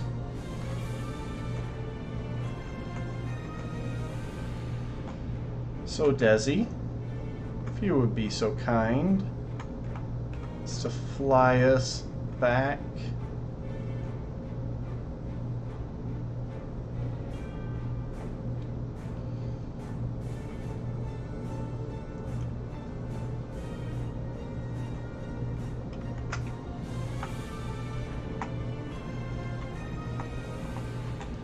Here on Route 22, we have an area that we can surf and an area that we can go down waterfalls. And even go up waterfalls. So we can pick up a couple of items around here. And I'm being a bit lazy not looking everything up.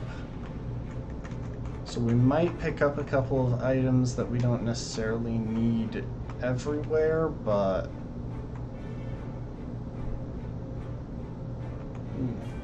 those are berries in the background. I'm gonna air cutter that.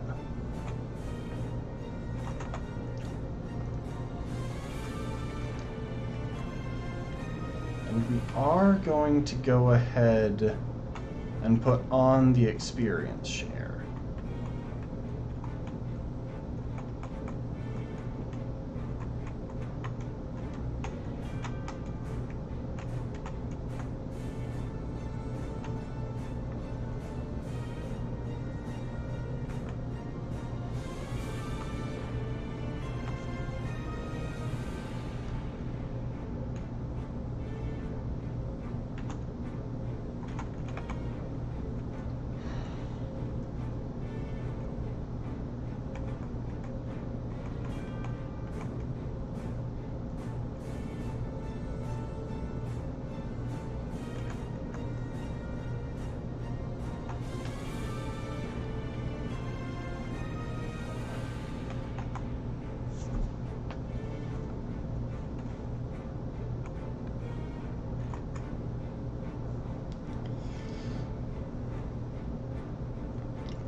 Rindoberry. That's actually completely useless. Oh, and see, here's something that we can do.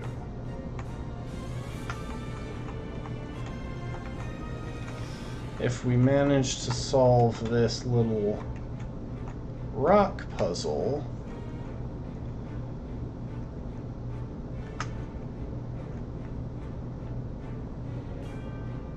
then we'll be able to pick up a couple of, at least one TM. I can't remember what the TM back there is, but we're gonna get it.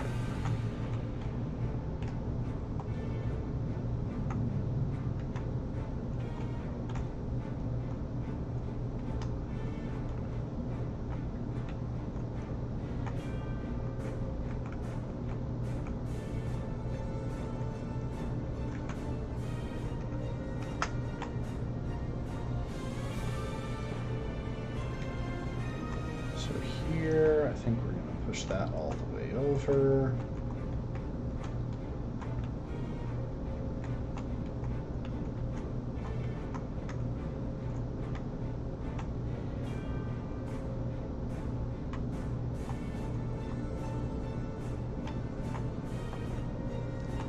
And then we can push it back. That opens up for us to push this over here.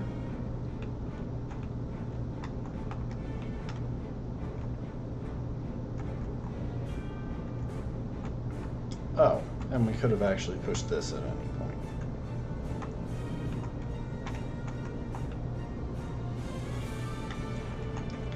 They really don't give you much room to mess up with strength puzzles. Like, they don't let you push the blocks anywhere that you have to leave the area to reset the puzzle. Ah, it's the TM for Earthquake. That is very useful. And we got a max elixir. Not as important, but still nice.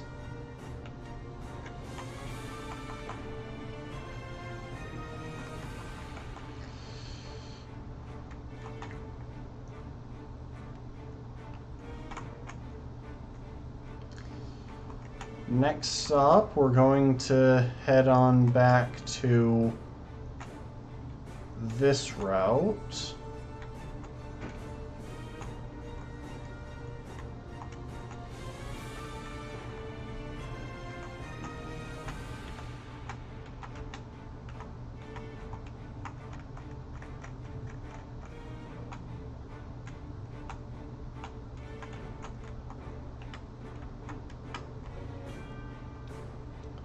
And try and pick up, I think there's at least one TM on this route.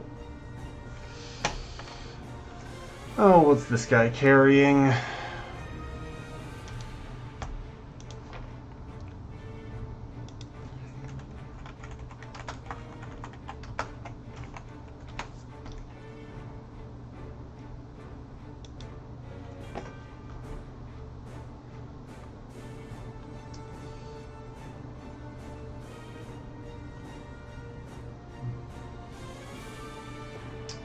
So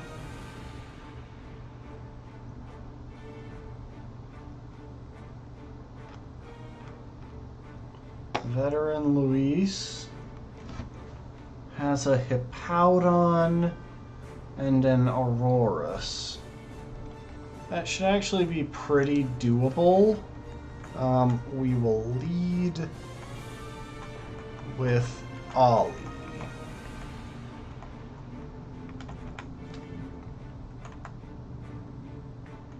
So yeah, Ollie should easily one-shot the Hippowdon with Giga Drain.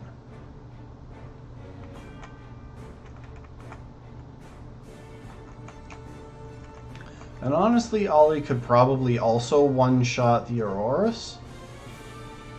But we're not going to bother with that. We are going to switch into Al, who can take the occasional ice move a bit better and hit back hard with... Oh, you know what? I forgot that Sandstorm would boost its special defense. See, that was their mistake, actually. Losing the Sandstorm boost makes it much easier to take that thing down.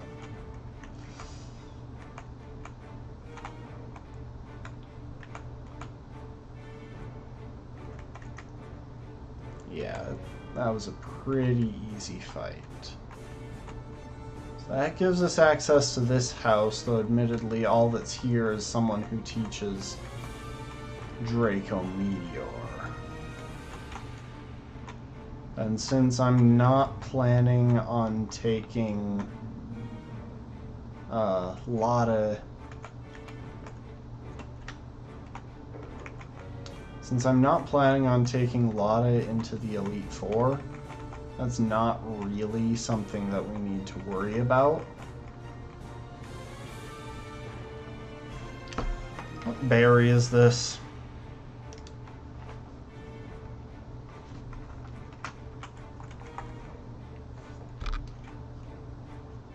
A Fiki berry? We've had those for ages.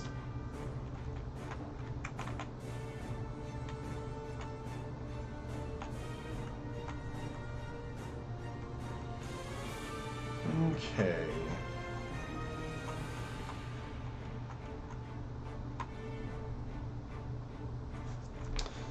What about this Ace Trainer? What does she have? So I'm still kind of hunting for items.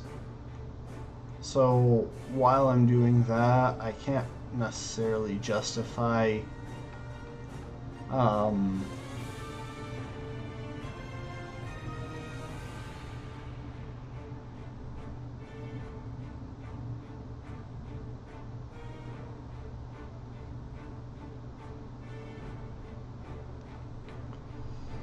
counting this as pure grinding.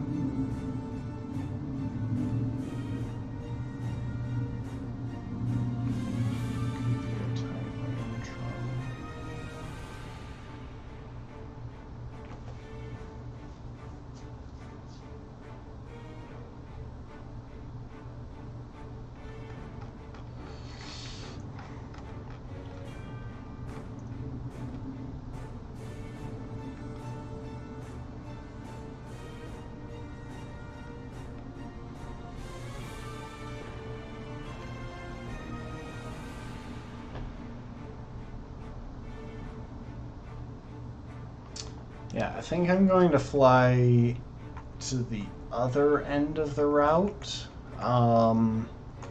Partly because we need to stop by the gym to pick up a different TM slave.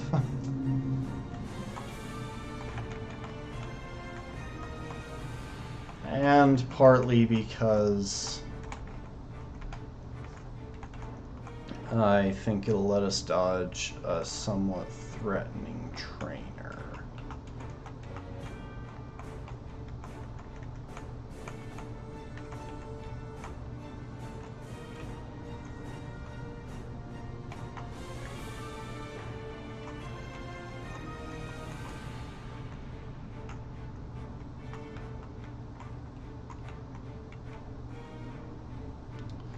Yeah, so coming at it from this... Oh, I really meant to dodge... Oh, she's just got a Sableye. Never mind.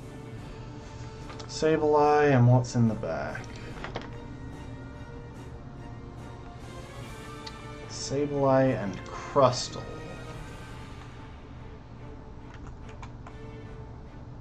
Drop a Leech Seed on Sableye. And then we'll pivot out to Owl. Oh, wow. It had Zen Headbutt? Huh. Dazzling Gleam should still be enough to finish it off. That crit was definitely overkill.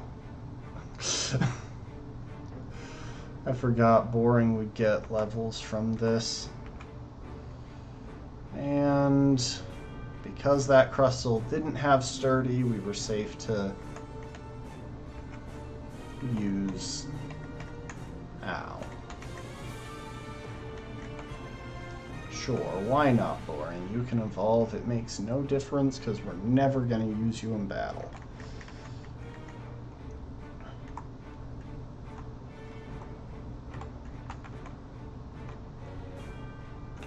Hang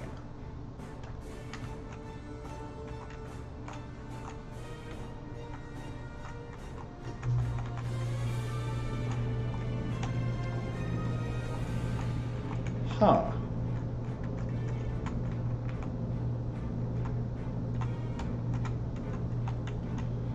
Okay, it looks like we have to cut down that tree if we want access to this next part.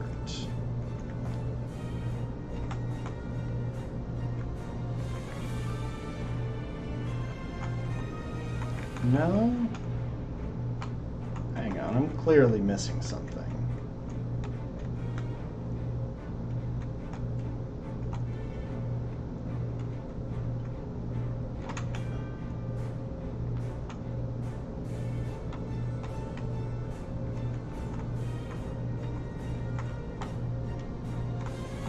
Oh, there's a slidey thing. This is weird. This is a weird choice for designing this area, because there's no way out if you don't have the Pokemon needed to complete the strength puzzle. Oh. Veteran Trisha is carrying Tyrantrum. We're gonna drop a Leech Seed on it.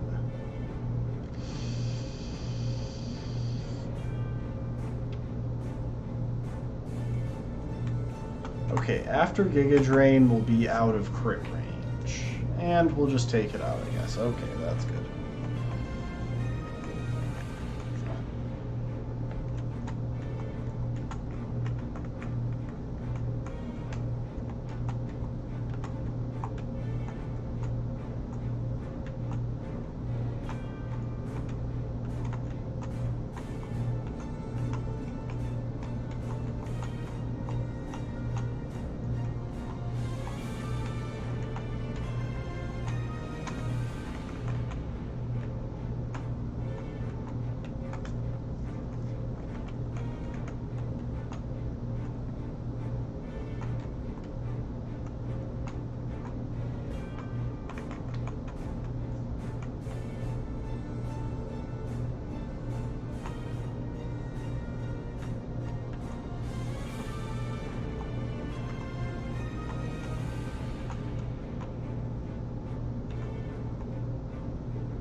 Oh, maybe this?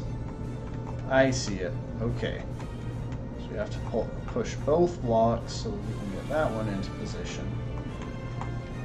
Then we have to push this back the other way.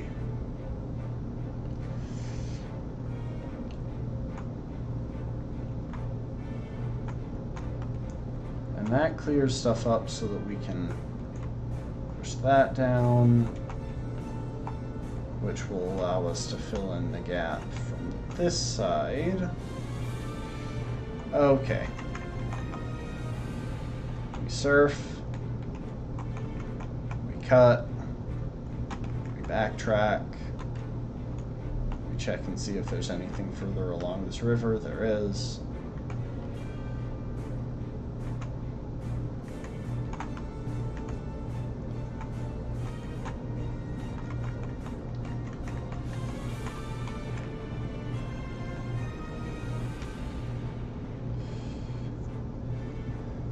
You know, I gotta say, while this world is really pretty, I feel like the exploration is, in a way, less satisfying, in certain ways, less satisfying than in older games. Say, Sinnoh comes to mind.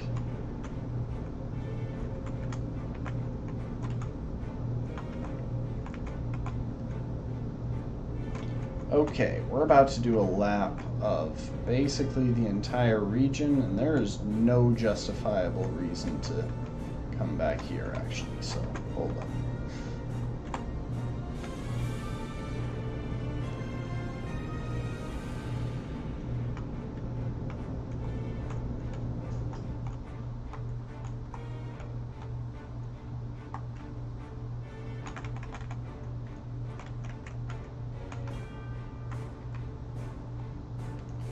Okay.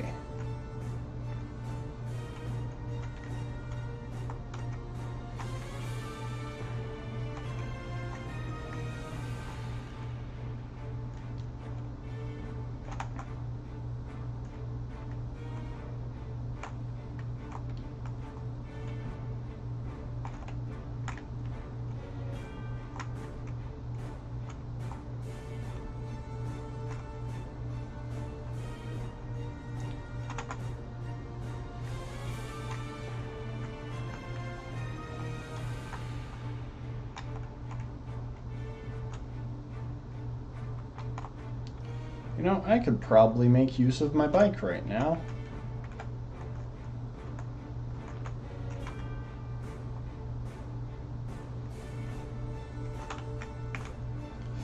I've always had a suspicion that actually the encounter rates in areas in Pokemon were related in some way to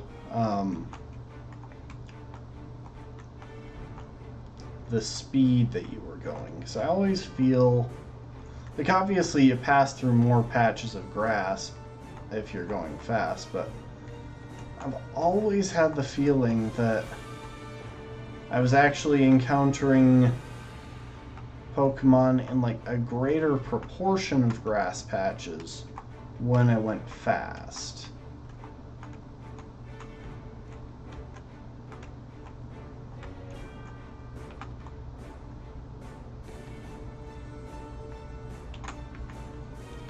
You know what? I danced around this trainer to our left for a long time, but I know for a fact that we can take him now. Even though he's got a psychic type.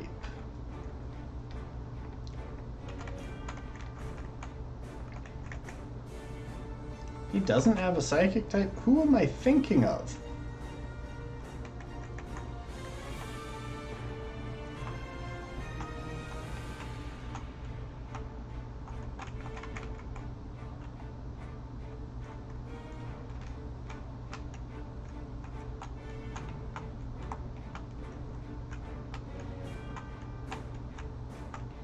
Okay, nothing to get back here.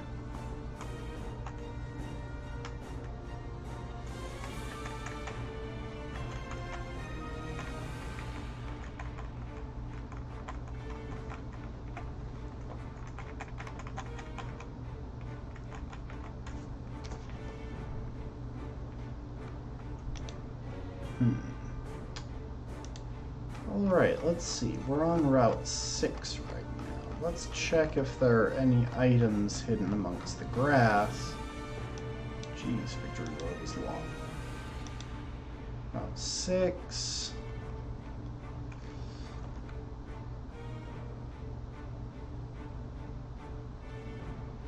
Now, we already got the only item hidden among the grass. What about the mansion?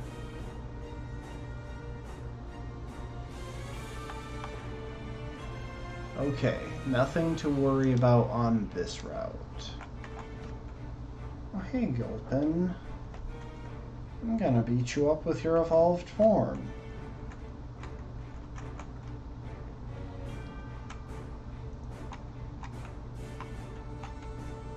Here's the berry garden. We've spent plenty of time here this playthrough. And yet somehow we still don't have attack cutting berries.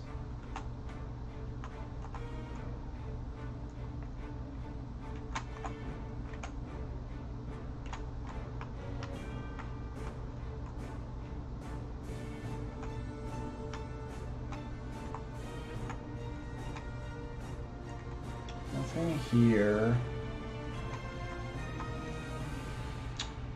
Give me a sec to think. You know what? There might actually be something outside Ambrit Town.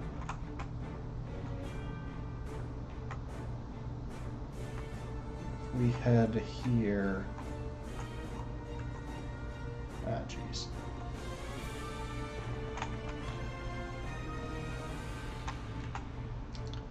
See what I mean about the bike encounters? I feel like there are more as we bike through grass.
The only thing we might be missing along these routes is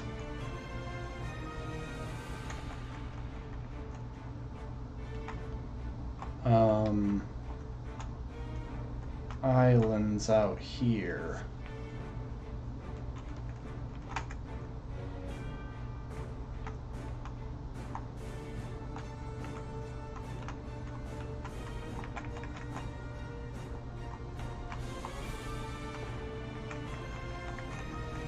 Well, we got a free heart scale. That's nice. Oh, there are swimmers. And there's TM19. Okay, that's actually something useful.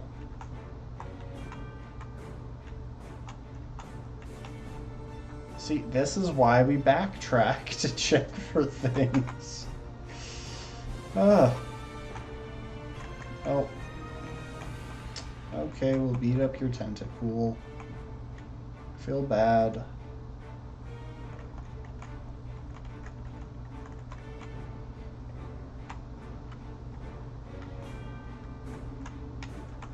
What's this house? Well, we got a Charty Berry. I think we've already got those.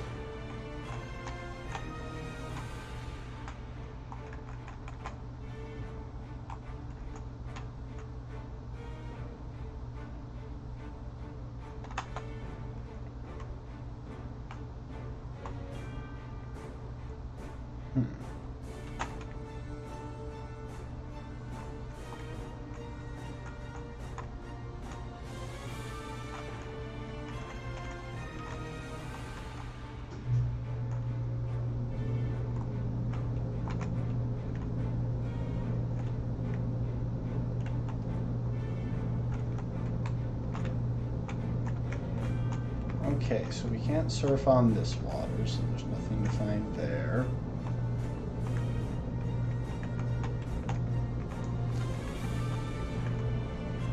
We already have that. Yeah, we already cleared this puzzle for the TM that was back here.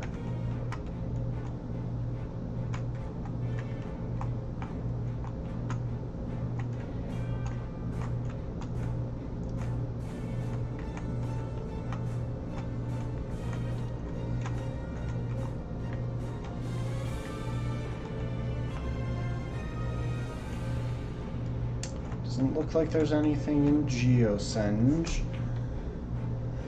I'll double check Reflection Cave.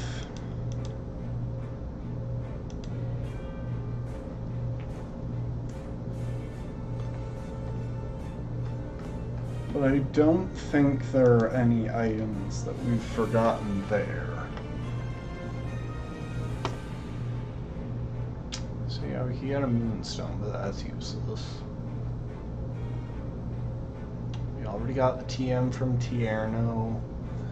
We don't need the earth plate, as I'm almost certain we got soft sand somewhere.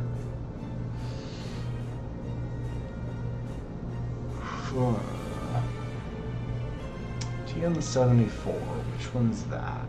Do we already have it? Gyro Ball. I don't think we need it, but let's check. We don't already have Gyro Ball. Let's see now.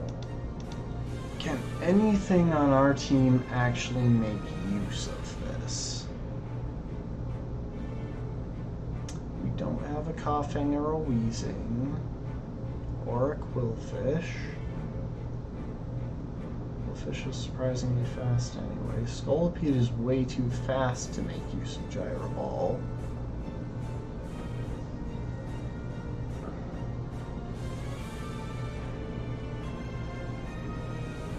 Yeah, nothing on our team can make effective use of Gyro Ball, so we don't need to worry about that. Yeah, so there's no reason to visit there.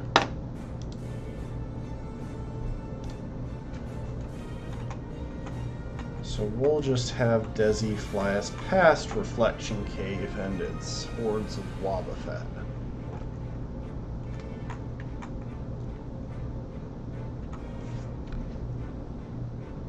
Pretty sure we've gotten everything from Shalor City.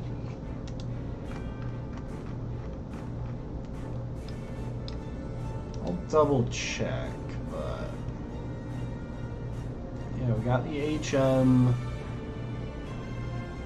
Violet, Lepaberries. We can buy some TMs. We should look in the shop and see if there's anything useful there.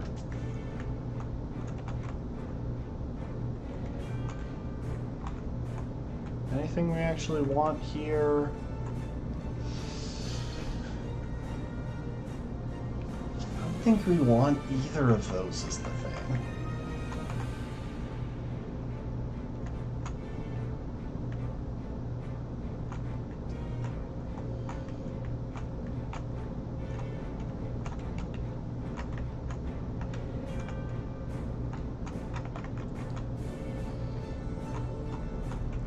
Where are these berries? Aspear? We already got those somehow. I can't actually remember how.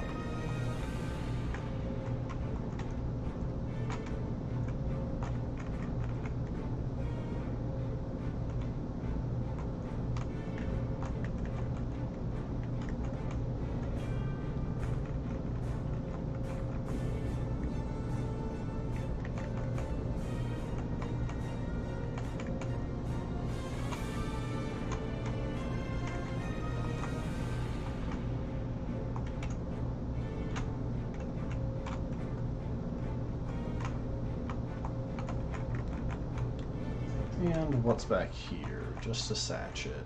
That's useless.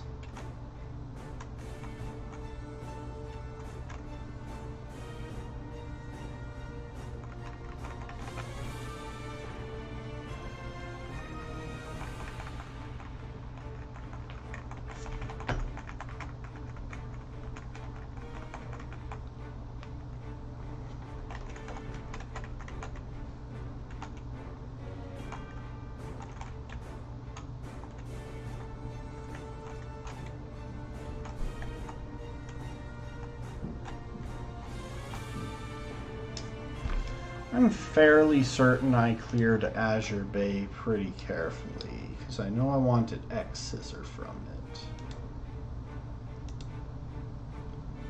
Double check if there's anything that I need from Azure Bay. Don't need Splash Plate. Is it not even showing? The X Scissor TM. No wonder that item is so easy to miss. They seem to have forgotten to include it on the page. Okay, well, Cormarine City. I suppose we could look at some incenses, see if any of those are actually useful to us.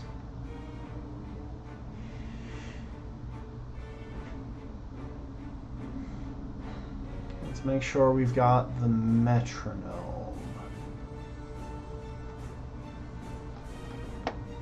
Yeah, we'll visit the incense shop and we'll make sure that we've picked up the metronome from the guy in the monorail station.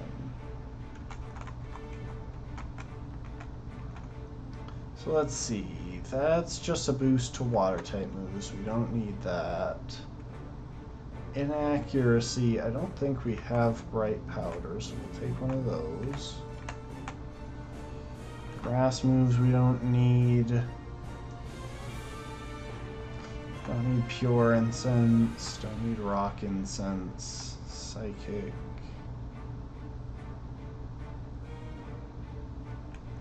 Don't need luck incense. Full incense we could actually find a use for.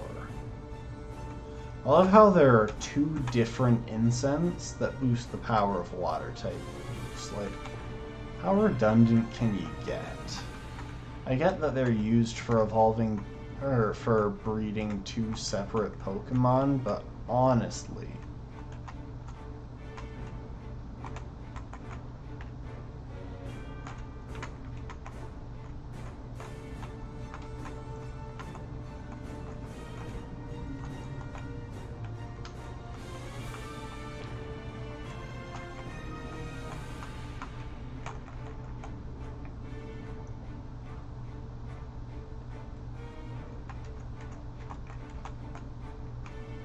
Hey, we got the metronome. That could actually come in handy.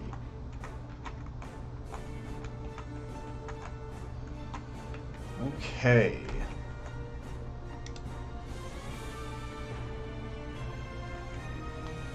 Let's see now. To the south here, it's Route 13. TM57, flame plate, that's about it. What is TM57? Yeah, we already have charge beam. Not that I think anything on our team can use it.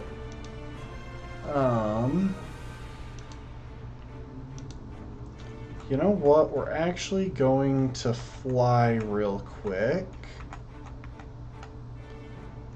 down to Lumios.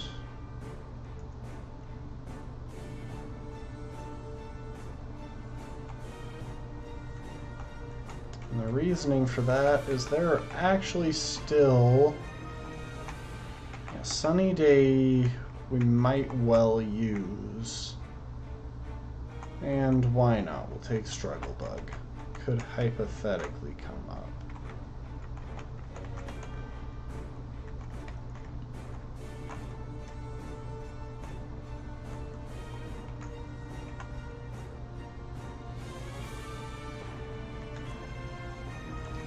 Oh, you know what? We're gonna put Ollie at the front of the party real quick. We're gonna go back in here and swap a Pokemon for Amanita. There's a reason for that.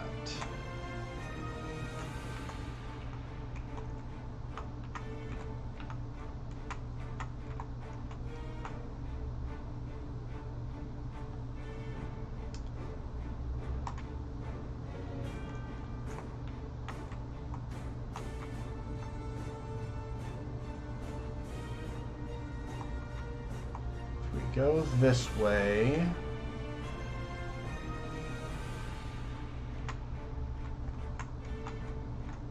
So first of all, we want to check and see if there's anything worth looting here on Route 14.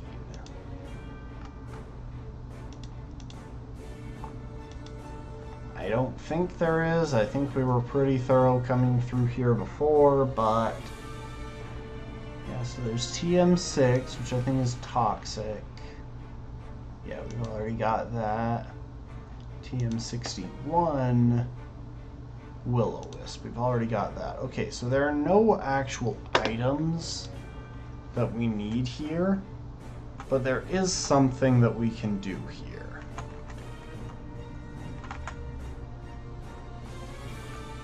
Which is get what is technically the last encounter of the run. Not the Bellsprout. We've already got a Weepin' Bell.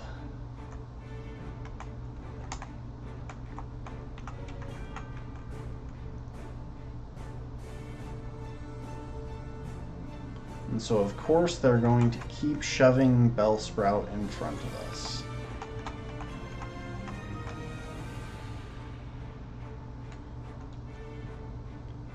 But if we hold out...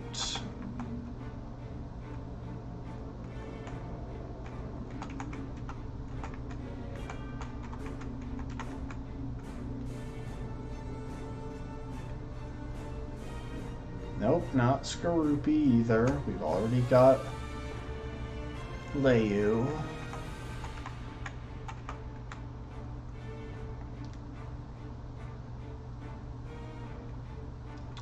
Again, not Ollie.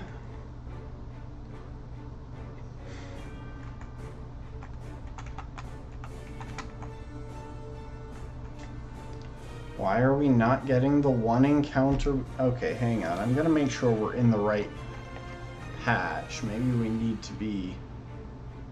Yeah, nope, we're in the right place. It's just not interested in giving us our encounter.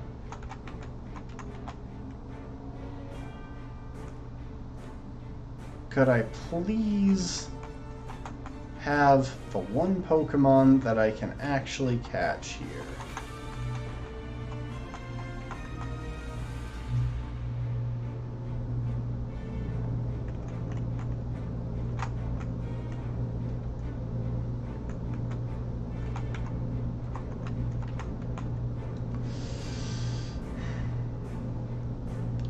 To the best of my knowledge, it is even odds on literally everything that we can encounter here. And there are 3 options, which means we're running really long on those 33% odds.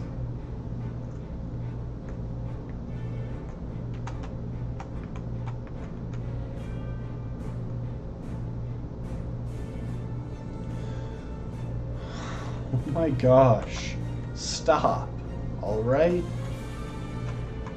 We get it. You have Bellsprout and Skorupi. Now give me a Pokemon that I can actually use. Is it like daytime only or something? No, it's just a horde.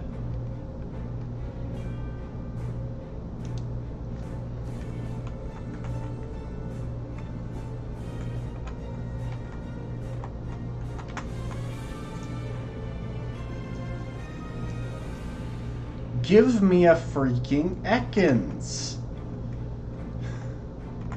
This is ridiculous.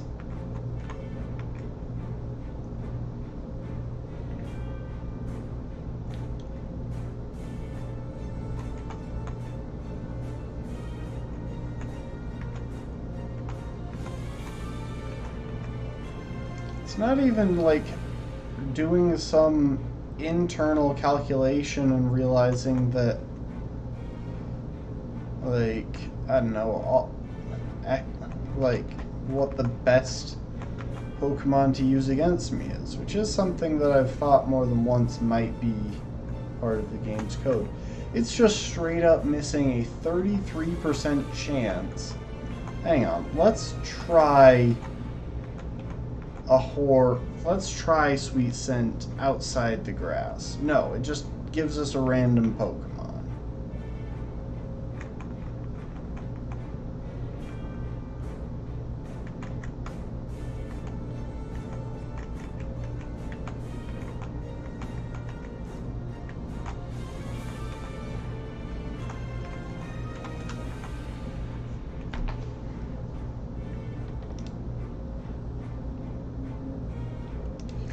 I'm gonna check something, because why not? Kalos Route 14.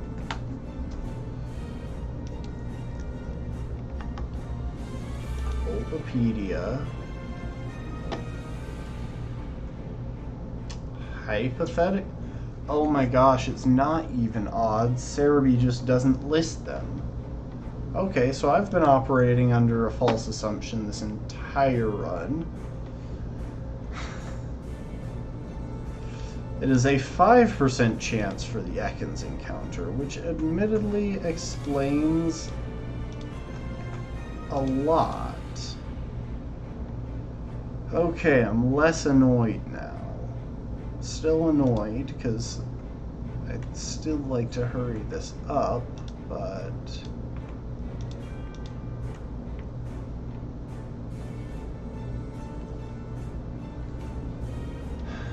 at least the game isn't pulling absolutely insane RNG against me. It's just normal RNG that it's pulling against me.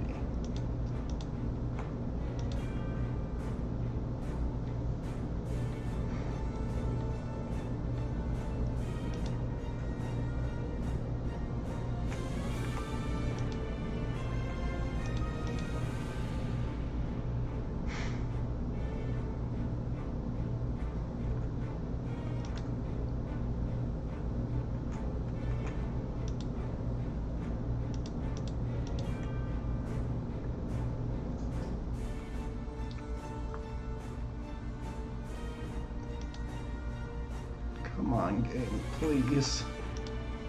Just let me encounter the Ekans. Let me get this over with. I don't want to encounter more Bellsprout and Skorupi. Yes, they're nice Pokemon, but I can't use them. Or more precisely, I should say, I don't need them. Because I already have ones that I can use.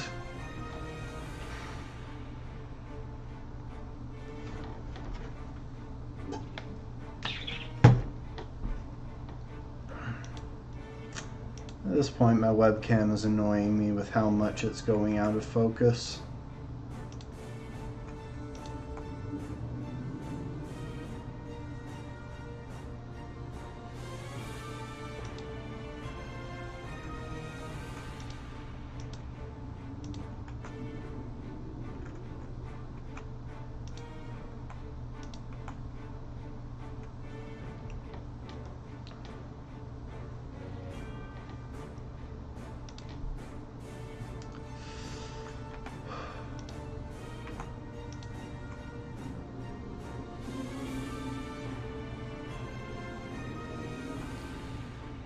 Whether it's a 5% chance to miss or a 5% chance to get the Pokemon that you're trying to encounter, this game will find a way to screw you over. Remember that.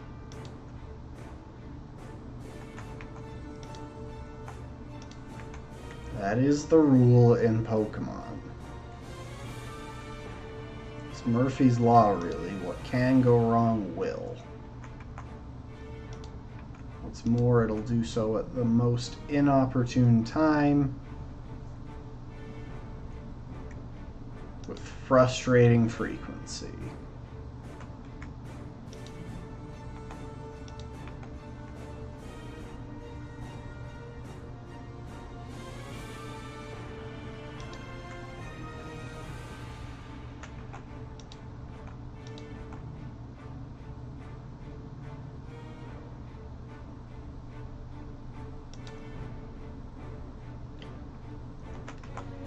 This is very intense gaming content. You must be so impressed.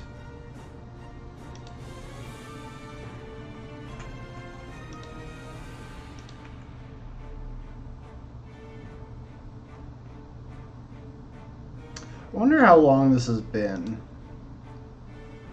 So I don't know what time I started this, but it feels like I've been on this route forever already.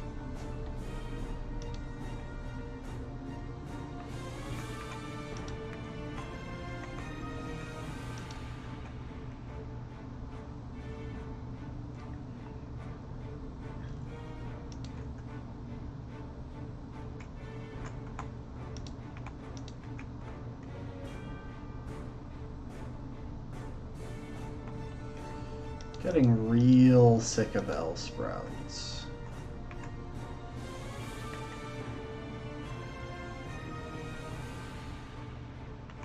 Hang on.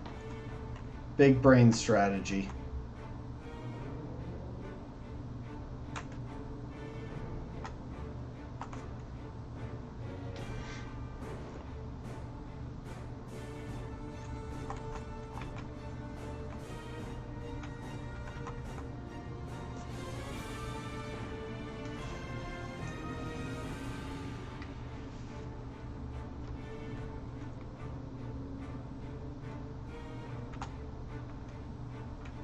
Glitter, you're coming on the team. Not to fulfill any particular role.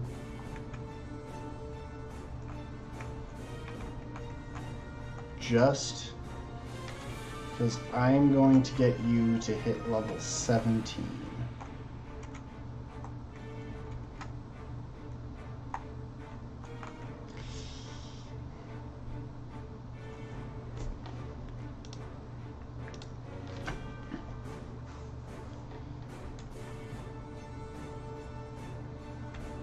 How did that not level up Glitter? Dang.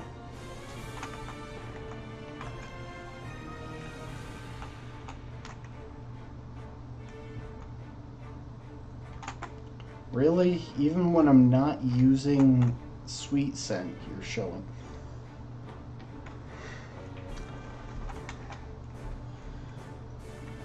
Bellsprout, I cannot express how much I want to hurt you right now.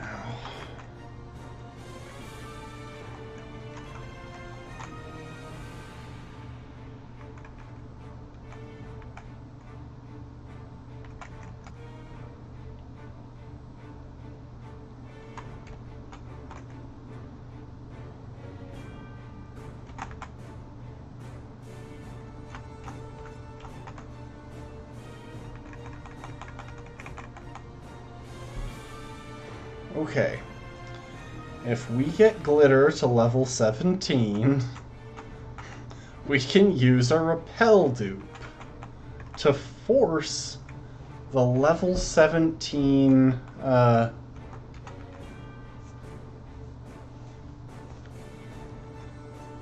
course we got paralyzed. We can use a Repel dupe to force the level 17, Ekans, as opposed to the level 16 Skorupi or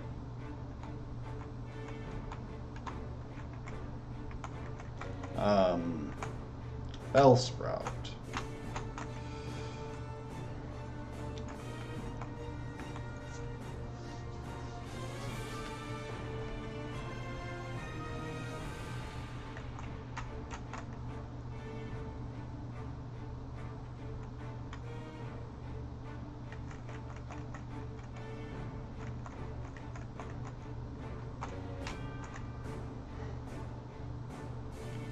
I'm going to allow it simply because it will save us time.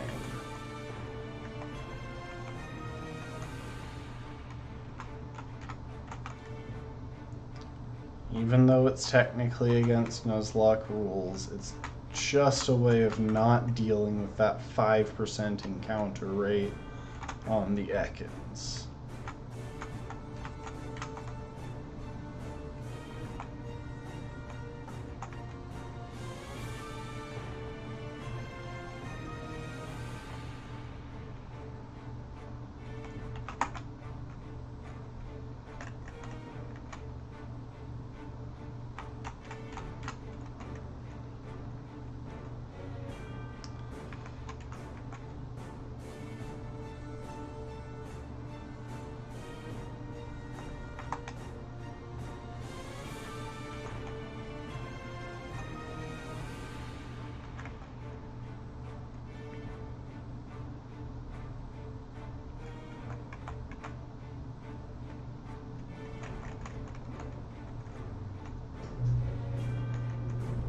Glitter grew to level 16.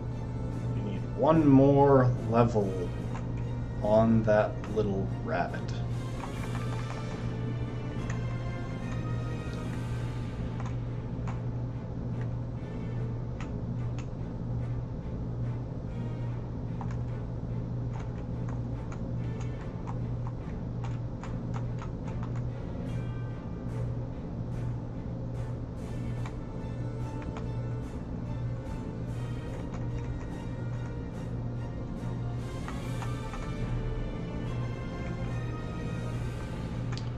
Hopefully this should get us that level we need. Nope.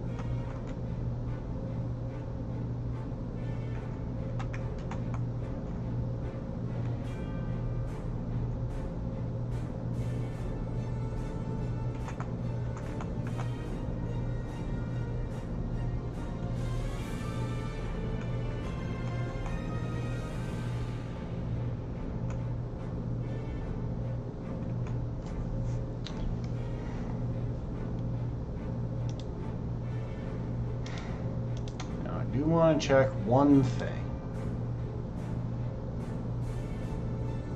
Okay, so a level 17 Ekans will have Screech, Glare, Bite, and Poison Sting.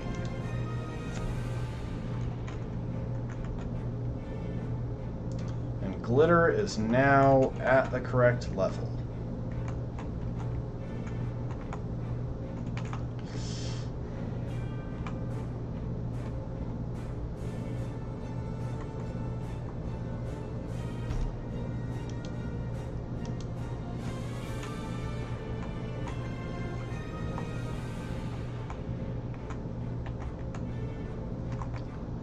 Now we can go back to where we were before because I put away the Pokemon that we were using for Sweet Scent. Fine.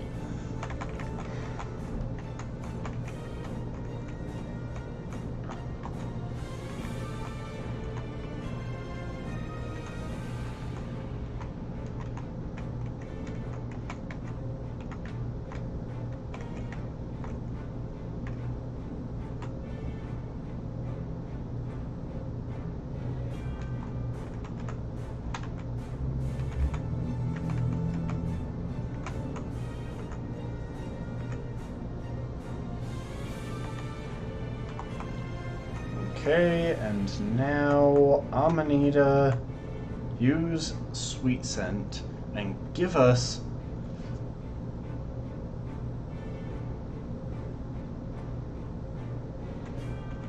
Did I not use the repel? Is that what happened? Did I somehow manage to not use the item that Nope, I used the repel. So apparently Sweet Scent bypasses repel dupes. Good to know.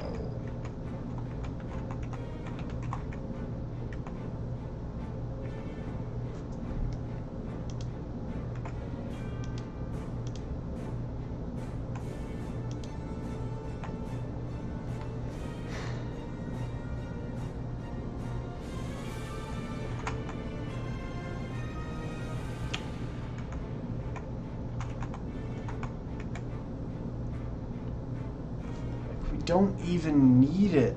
I'm just stubborn at this point.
I have nothing left to say at this point.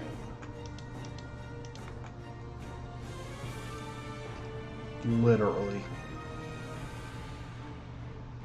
There's nothing I could say about the situation that would be genuinely meaningful or worth listening to.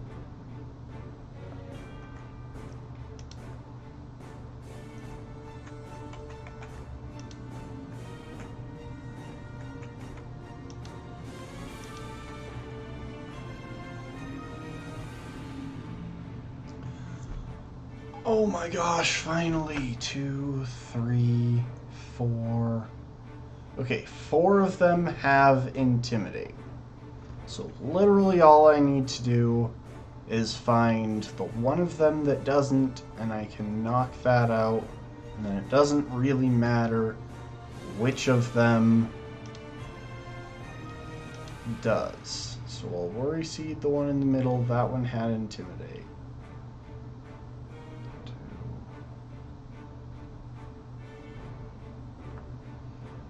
Okay, so hang on. We're going to Worry Seed number 4 here. Okay, that one had Intimidate. It's the fastest. We'll catch that.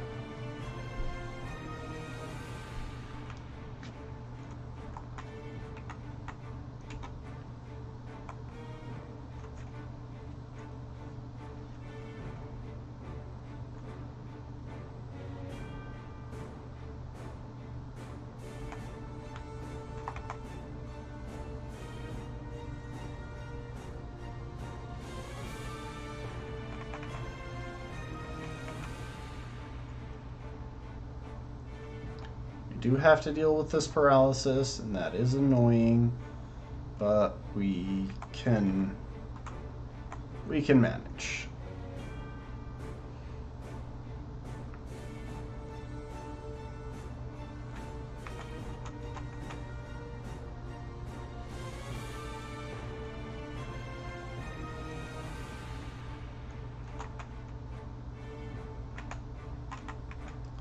And now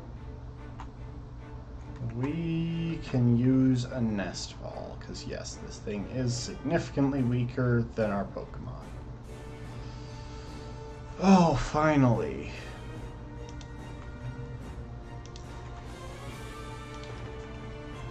King Cobra.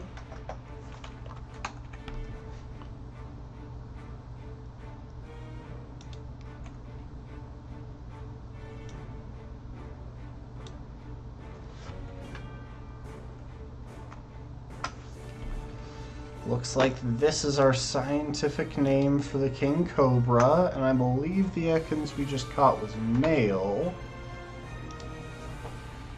So we'll call him Han.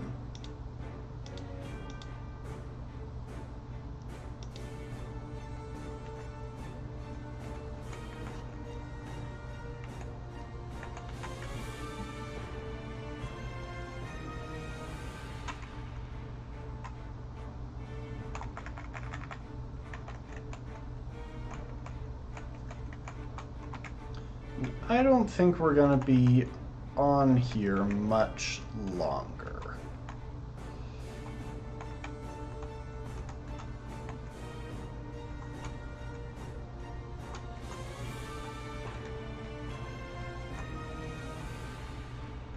Ooh, timid, that's actually a pretty awful nature, considering this thing would be a physical attacker if we used it.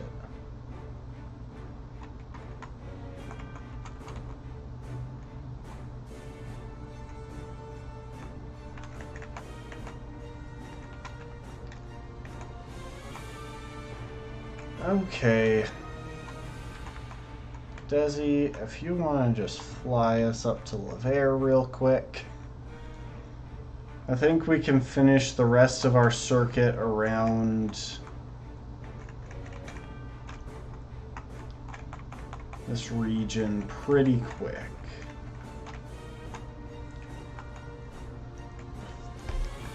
So, is there anything useful in Laver?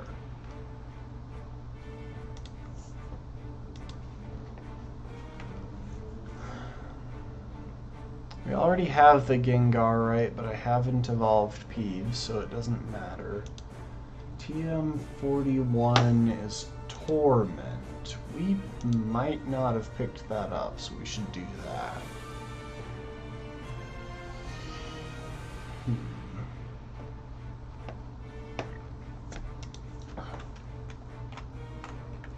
Let's see, this is the kid. Alright, he has already given us the TM. What about Route 15?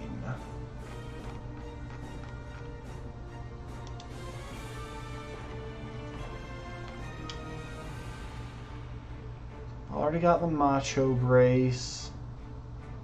Oh, there's a waterfall we can climb here. That's actually very helpful. Yeah, it looks like the Stone Plate and TM97 Dark Pulse. Both available around here.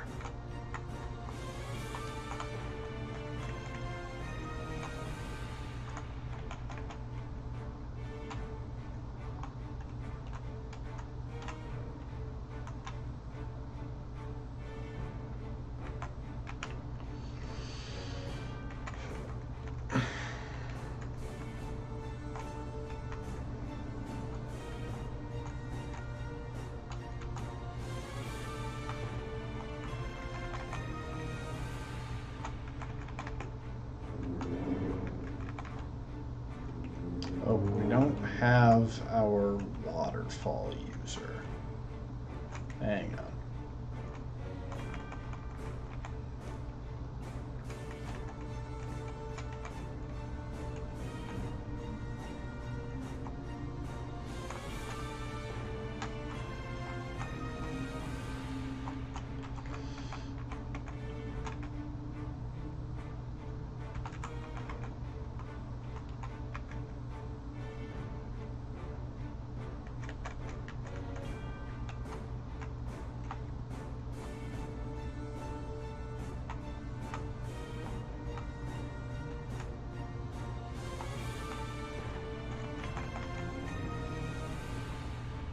Before I do that, is there anything back here still? No, okay.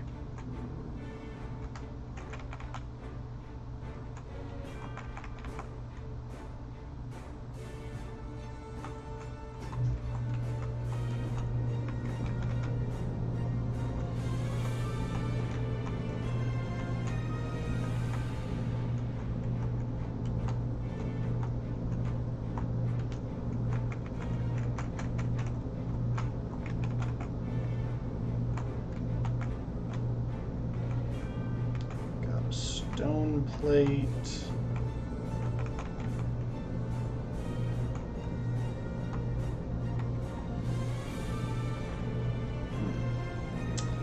So where's the waterfall that we need to climb for Dark Pulse?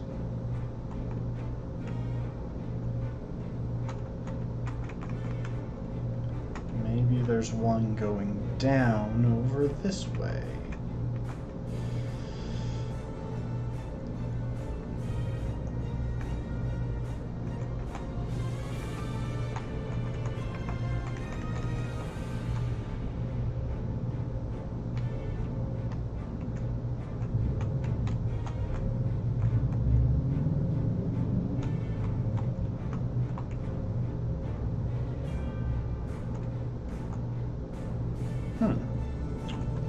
It's weird, it should be here.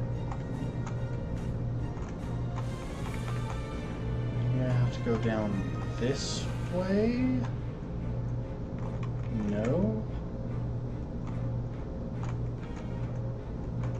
Maybe there's something further to the right? I'm starting to run out of locations to check here.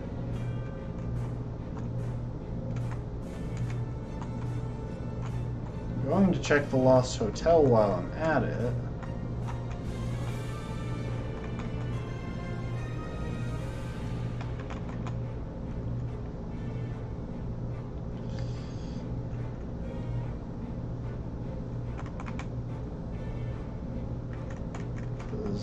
actually pretty free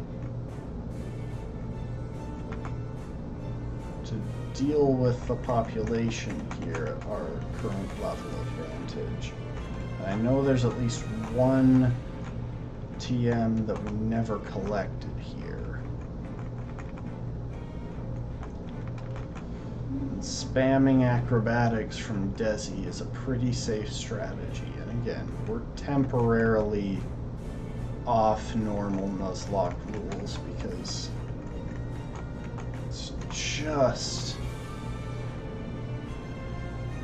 not worth the time to slowly grind up to the appropriate level.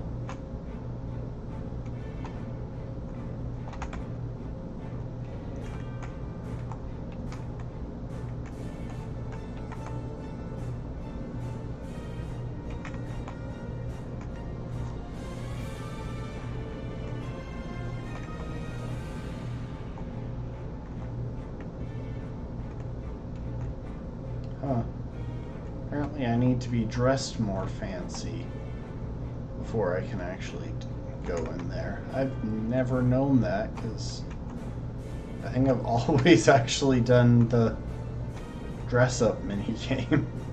You know, the buying clothes and stuff.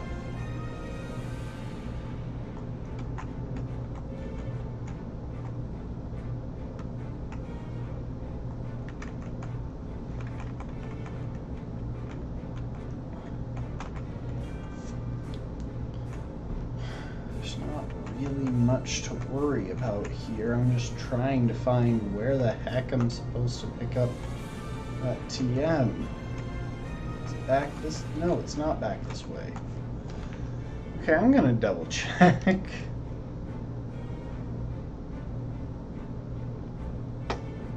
Oh, that's Route 16? Really? Oh, it's a passage from Route... Oh my gosh. I get why they did that, but ugh, that's so annoying.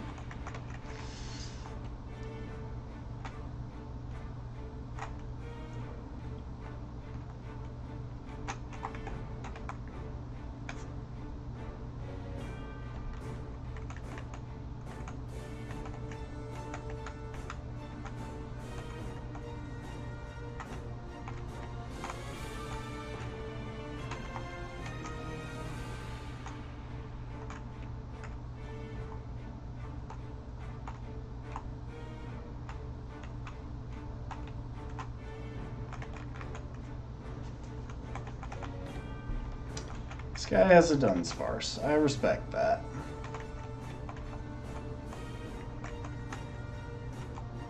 I'm still gonna kill it. I still killed it, but, you know, I can respect it nonetheless.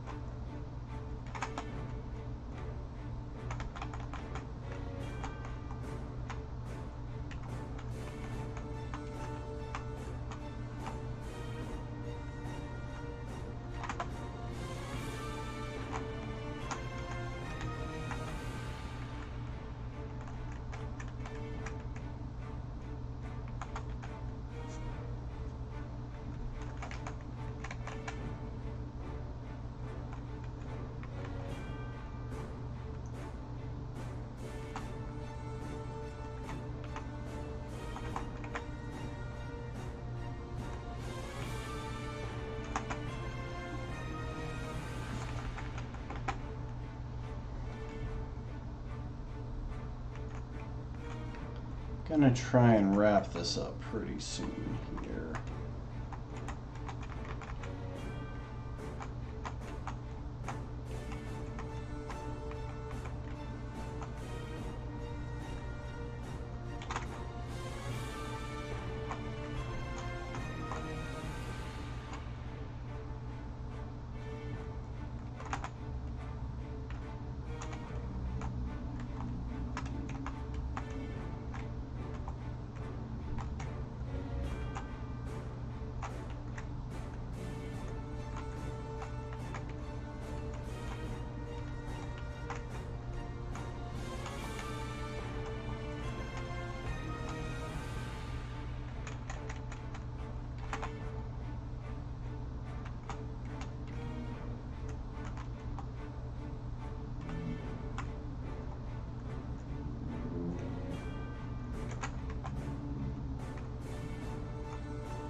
I see a waterfall.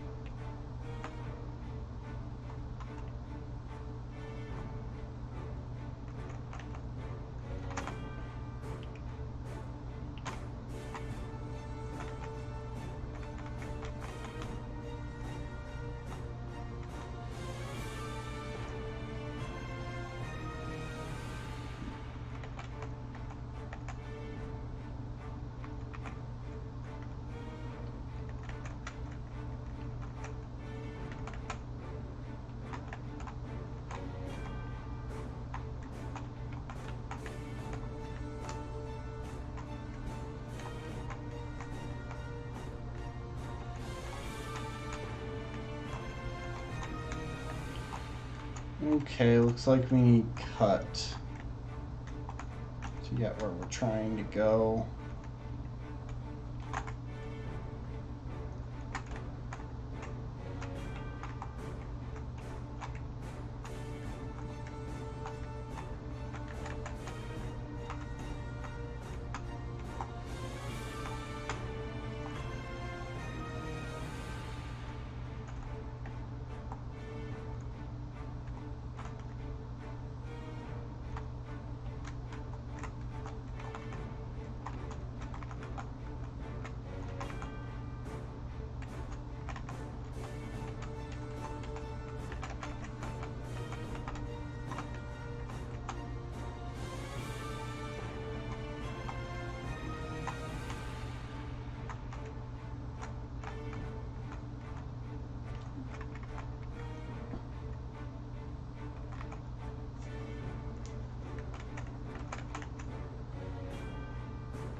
You know, I've never actually noticed, but the animation of the Pokemon, like, idling actually slowed down when Desi got paralyzed just there.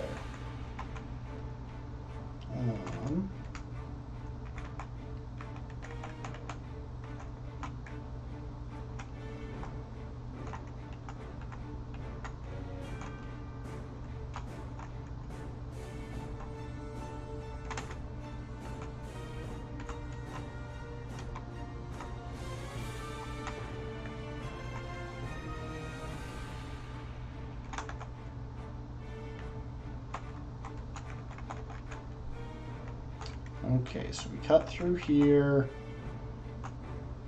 head out here, kill a Floatzel.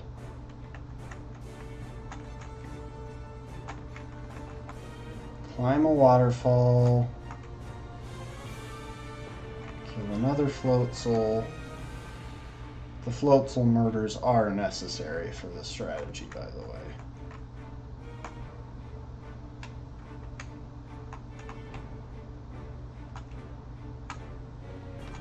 I have no idea why that strip of land exists. And we finally got the TM for Dark Pulse. Okay, Desi, fly us into town.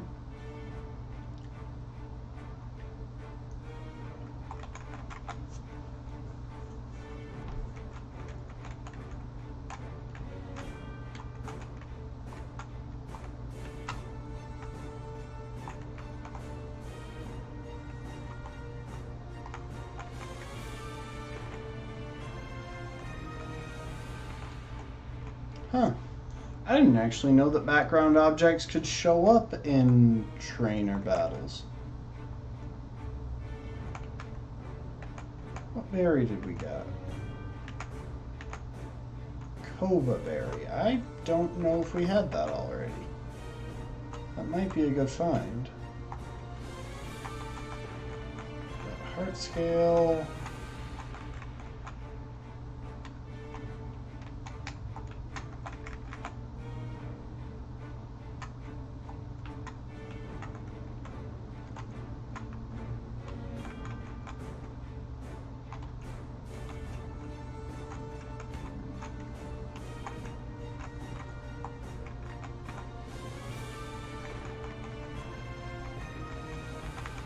Yep, Carnivine qualifies for Sky Battles because it has the ability Levitate.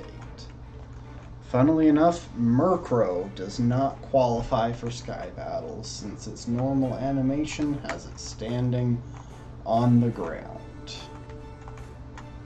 Yep, Pokemon makes perfect sense all the time.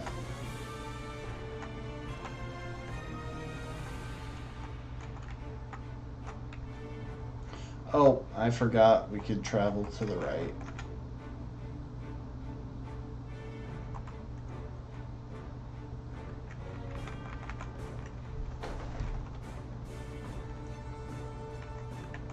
Okay, Desi's at level 64.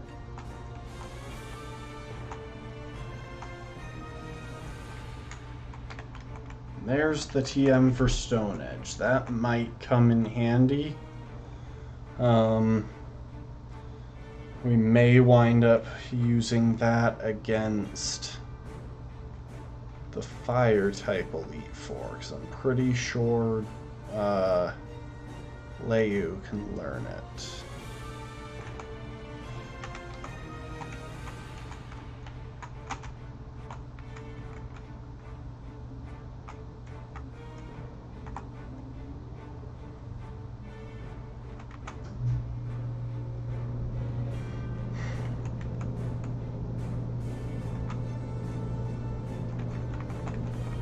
Honestly, just staying in the water rather than flying back to town because I think it'll be slightly quicker than, well, because I think it'll get us some XP that we could use.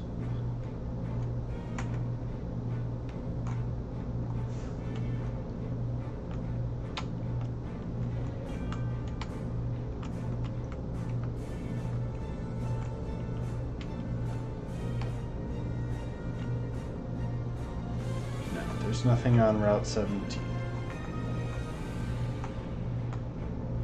Got everything we needed when we passed through here the first time.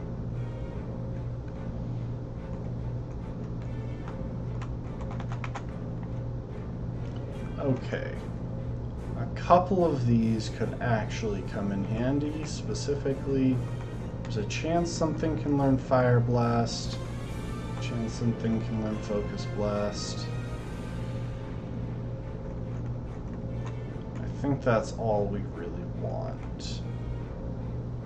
So yeah, I don't think we've got anything that can make use of Thunder that can't also learn Thunderbolt. It's just not a reliable move.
Hey, was that a cherry berry?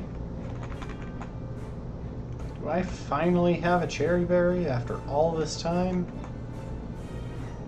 After most of the run?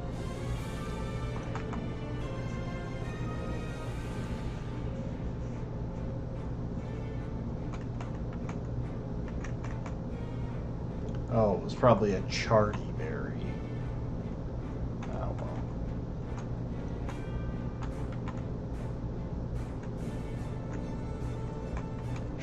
why not? Fire up the Sky Battle with the Sky Trainer.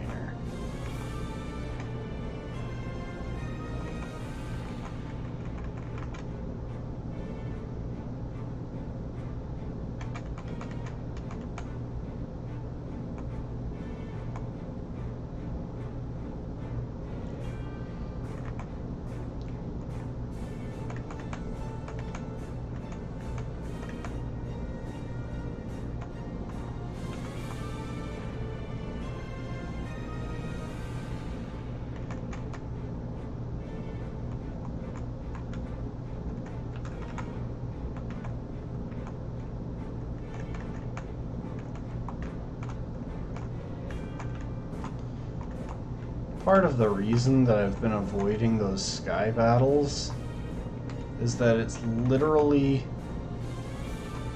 the only Pokemon that I can use in them is Desi.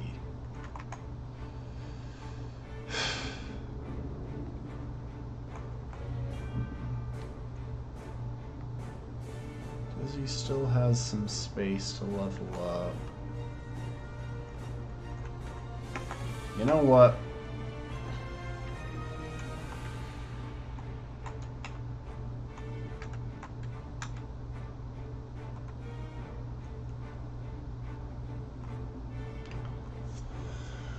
We're gonna call it there for tonight. Next time we come back with this, which will probably be Monday, we'll finish our preparations and go through the Elite Four. We'll probably spend some time during the early portion of the stream talking about, while we're leveling up, we'll talk about the plan for the Elite Four. But I think this is a good place to call it for the night.